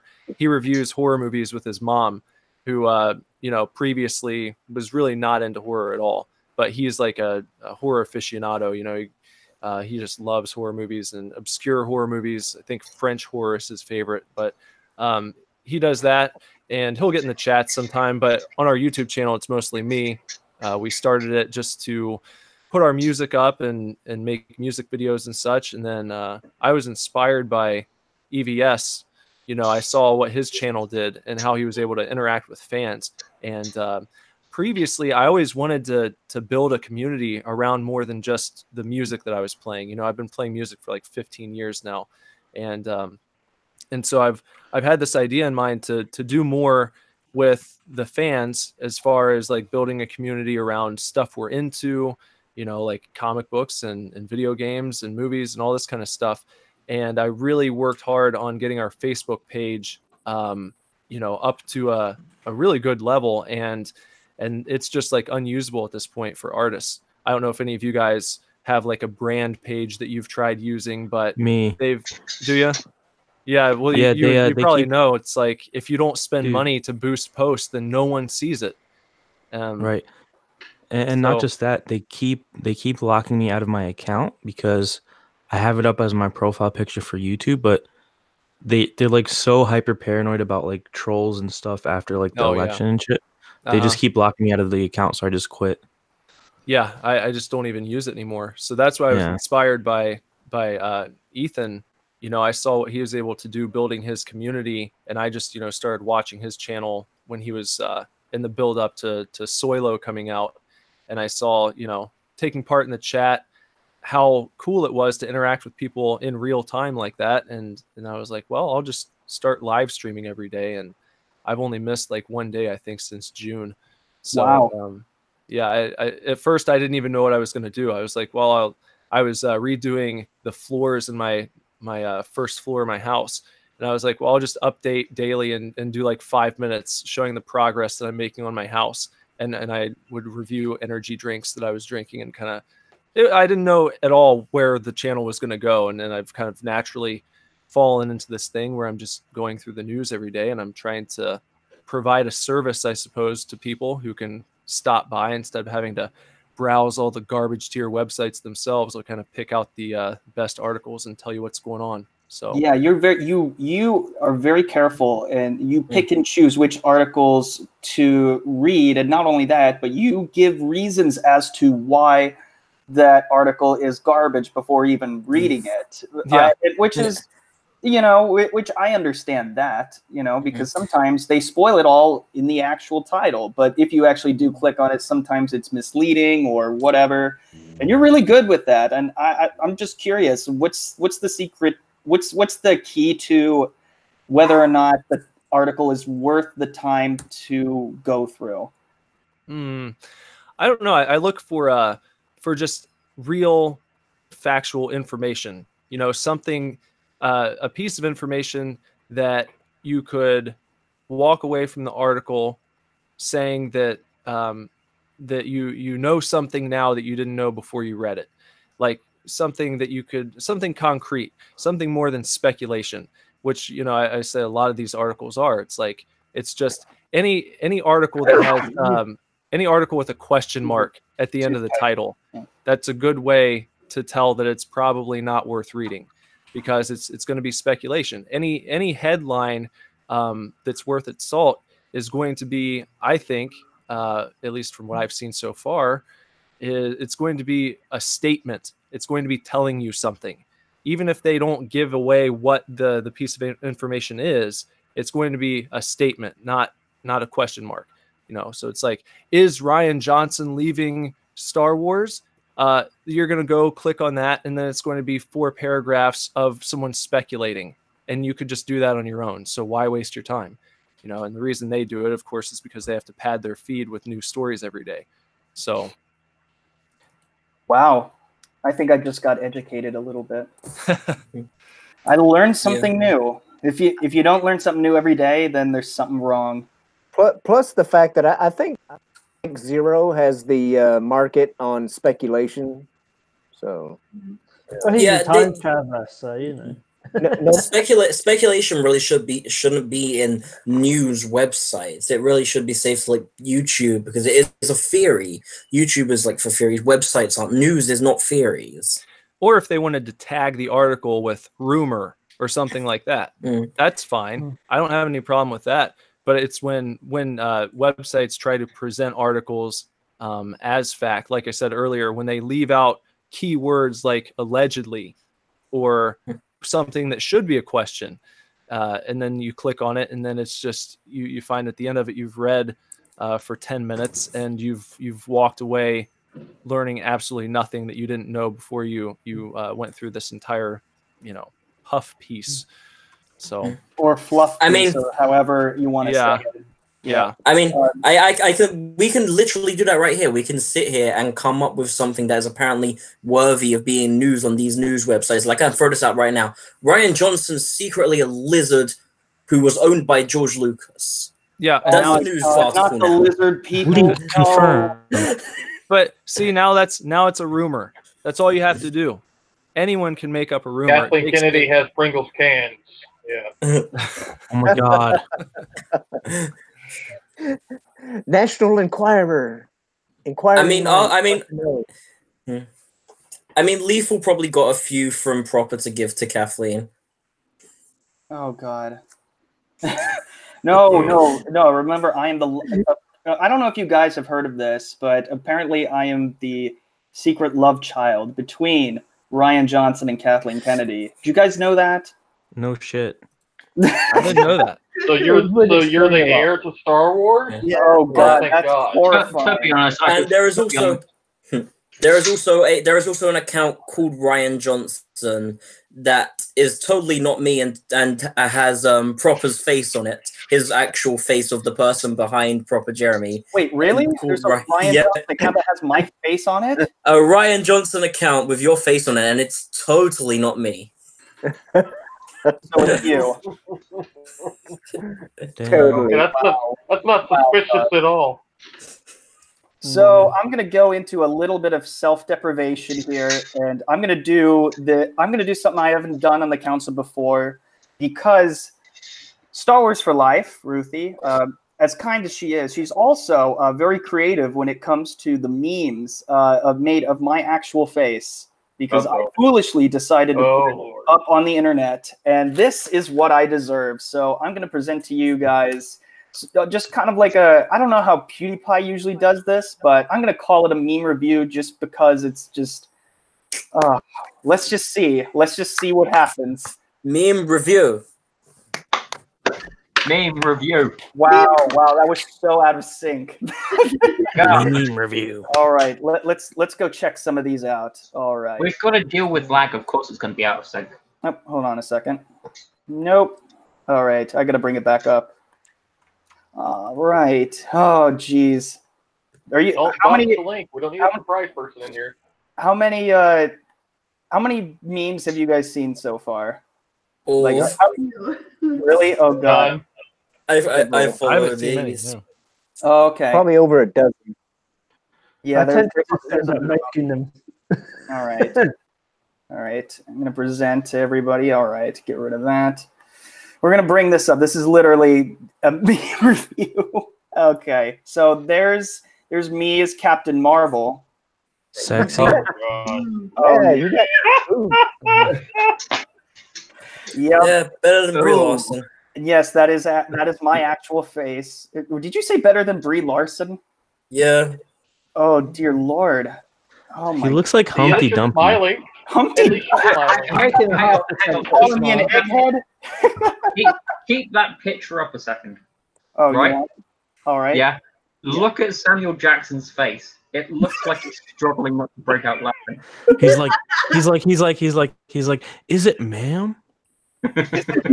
Damn. No, he's contemplating if he would fuck that right now. Okay. He's like, shit. I feel very uncomfortable with this. All right. Well, here's one that I thought was very creative. Play the video. Find the video.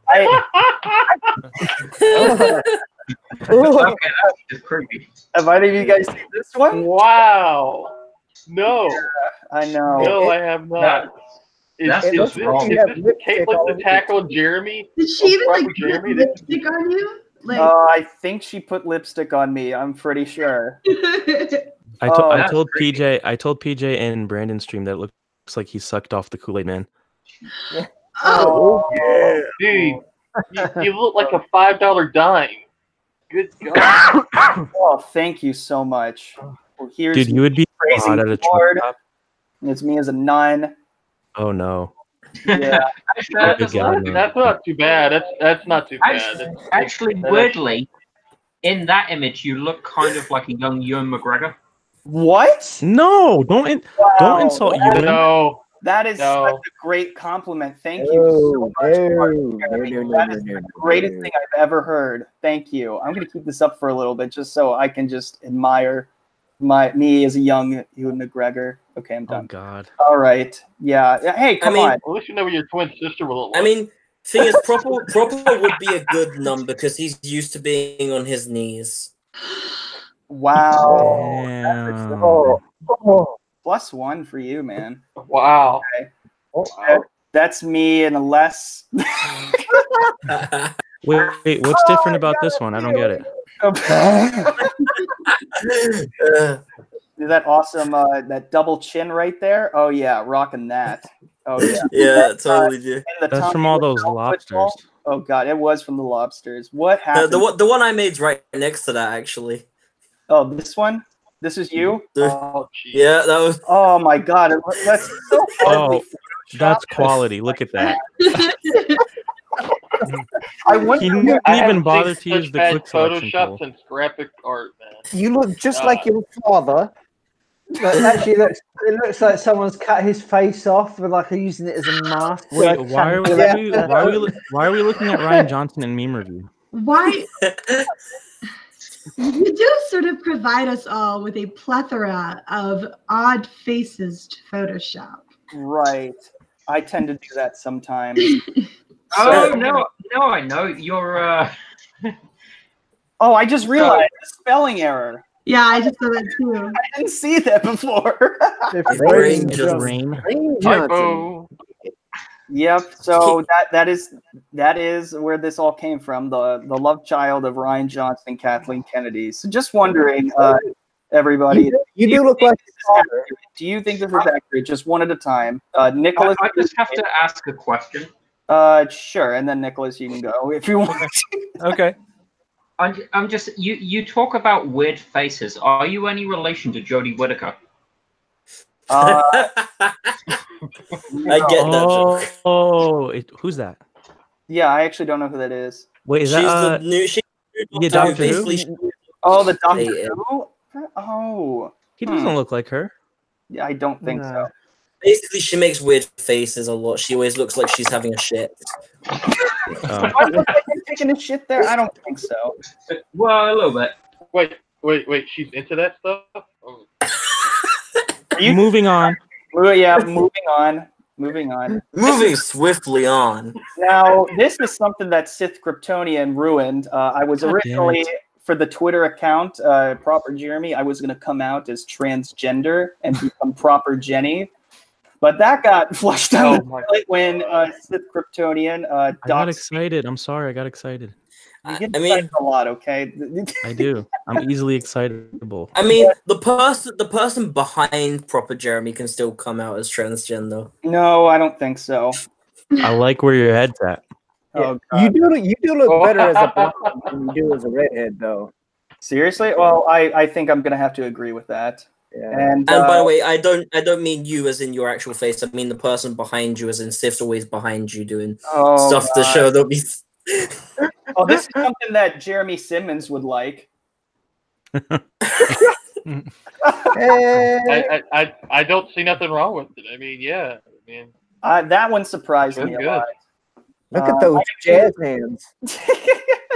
yeah. I think we need a proper Jeremy version of every Jeremy account Oh God! Oh, with no, Proper's no. actual face. What have I done? Thug life proper. Nick, what do you think of this? Does this make you That's, apprehensive of putting your face up on the internet? It's out there, so I look forward to the day when I'm beloved enough to have wonderful memes created in my honor. So I think you should be just pleased as punch here. You have a lot of people who care a lot about you. Apparently, this is There's a troll face. yeah. Oh my god. Oh, the troll. Okay, let's just. Oh, get the troll's that. my favorite one. So cute. So cute. That one, I think I was the most embarrassed by. Just in all honesty, I Dude, was your just- head is nice and round like your father. I love it so Oh. much. Again, it's more. I thought it was more like an. And inherits the same ideology. We'll just do a couple more, and then I'm gonna close it out. But Actually, that troll hair reminds me of the guy that's on Ancient Aliens. Anybody ever seen that show? oh, Oh, on History yeah. Channel? Where he's like aliens. Yeah. I'm not saying it was aliens, but it was aliens. What I would like to see with this face here, with the troll face, this would be a good one. It's so nice and perfect and round. You would be able to make a cool 3D meme, probably. just floating in outer space. So you turn your We'll phone. just have a and- moon revolving around his face. yeah. That's no moon. It's the That's same. no moon.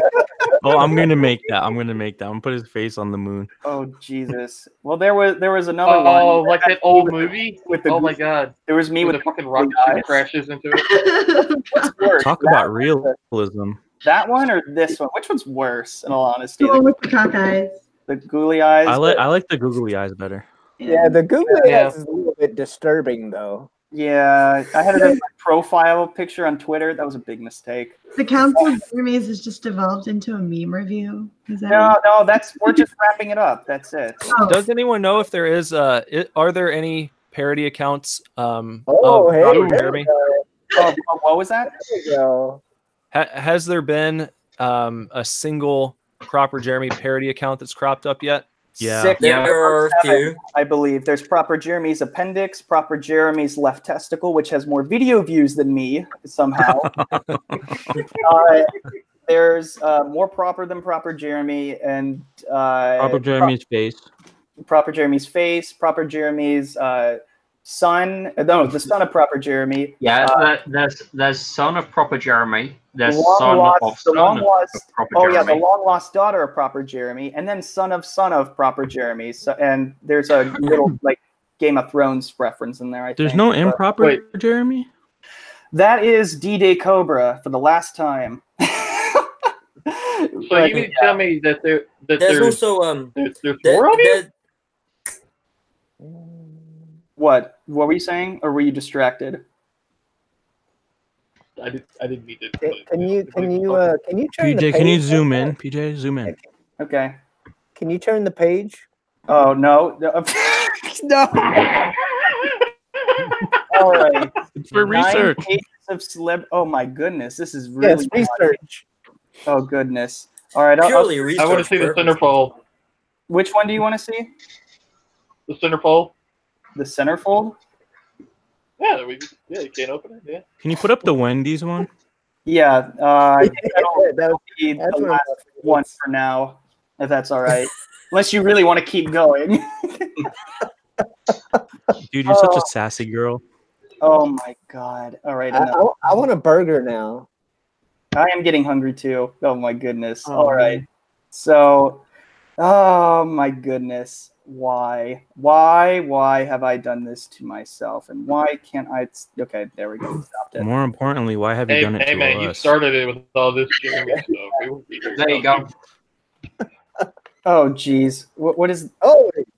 Wait, is that what you're gonna do to me? Oh no. No, Do it. that is really They actually bear a striking resemblance. Yeah. Oh god, no. Dude, same faces. Oh god. I don't why? see double chin though. Is there a double chin picture? Oh, I wish. I mean, you can Photoshop it if you want, but oh man. I'm just saying there is a similarity there. Indeed. I definitely see it. Right. Okay. Well, at any rate, I'm going to close this out, and I'm going to give everybody on the panel an opportunity to plug their channels or anything that they want to say for a closing thoughts. For any closing thoughts. So I'm going to start with Force Ghost Jeremy. Yeah, hi. Congratulations again on another good night. Great to listening to everyone. You can follow me on Twitter. I'm also on Instagram, not so much on there, but I'm always posting stuff on Twitter and making memes. I did some. I don't know if you saw a few days ago. I did some like trailers from. It was like I did the Star Wars crawl.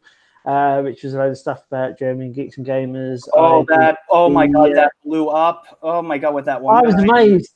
And then I did another one, which was the intro from Westworld. I did that similar sort of thing. And then there was another one, Stranger Things as well. I did a version of Geeks and Gamers for Stranger Things theme to it as well. That was really cool. So, although I did get Ethan Van Sciver's name spelt wrong, so I'm sorry about that. Oh, yeah, I spelled Sciver SK, not SC, so I'm really sorry. It's better than Ethan Van Shiver. Yeah, true. Hallmark channel, Jeremy. I know you have a channel as well. Yeah. Come check it out. I have a variety of topics I like to talk about. I'm considering kind of like maybe focusing in on certain things, and making other channels, for the more serious stuff. But yeah. All right, and Sith Kryptonian. I know you gotta go. Thank you. Yeah, I appreciate that. I've been holding my pee for 10 minutes. It hurts. Yeah. So I'm Sith. Don't make me laugh. I'm gonna pee my pants. Don't make me laugh. I'm Sith Kryptonian. Dance? God. Okay. Hey guys, I'm Sith Kryptonian. I cover Star Wars and DCEU. I'm close to 700 subs, so if you want to check me out, feel free. Every Friday night at 8:30 p.m. we do Senate streams. Me and Proper Jeremy and other people whose names I can't think because I have to pee. And so check it out if you want. It's not always like this. Not always. Thanks again for coming on. I appreciate it. All right, and where was I? Jeremy Simmons. Oh yeah, if you guys want to check out, a place where you can explore and talk about the same things we do here, I own a website that talks about everything from toys to collectibles to movies to comics. It's primegeekcollectors.com, and in about 4 months we're coming up on our first year anniversary, so hopefully people can check it out. Yeah, absolutely. Feel free to send me a link to that, by the way. And Spartan/Clone Commander Jeremy. Right. Obviously, I am here. I am Spartan Jeremy. I don't have any videos at the minute, but when I figure out how to make videos, I am planning to do a brief summary as to why Halo Infinite and 343 in general, and what they've been doing currently, is why it's important to the video game industry and potentially the media and entertainment industry at large. Oh, that sounds very interesting. Wow. I can't wait to see that. And of course, our special guest, Superdivorce. Yes. Like I said earlier, you know, we at this point pretty much do the news every day, try and go over the biggest entertainment news stories I can find, and also cover, you know, video game news, try and give release dates when stuff is announced, and movie release dates, go over action figures and cool toys that have been announced, all sorts of stuff that we do every day on the live stream. And then I've also started doing like a between 10 and 20-minute recap of the news for anyone who's not able to come and do like the full, usually hour and a half ish live stream that we do every day. On top of that, we have music you can listen to if you get on Spotify or iTunes or wherever you stream music. If you want to look us up, just check out Superdivorce. Action Figures is our newest album, and we're kind of synth pop. If you like 80s alternative, 80s new wave and dark wave, then you'll probably be into what we're doing. And then also sub to the channel if you haven't done so, please. And thank you, everyone, for having me on, allowing a non-Jeremy to be here. I appreciate it. Oh, yeah, absolutely. Again, you give us our home away from home, and you give me a shout-out in every single live stream, and I cannot thank you enough for that. But you're more than just the news. You know, you're Nicholas Villars. Well, thank you very much. Absolutely. And I can't wait for Jesse and Brother Andrew to come back on the stream again. I've been missing them. Yeah, they'll get on some stuff soon. Yes, just tell Brother Andrew to stop, to get off the pot for a moment. I will. He'll get mad if I don't say anything about this real quick.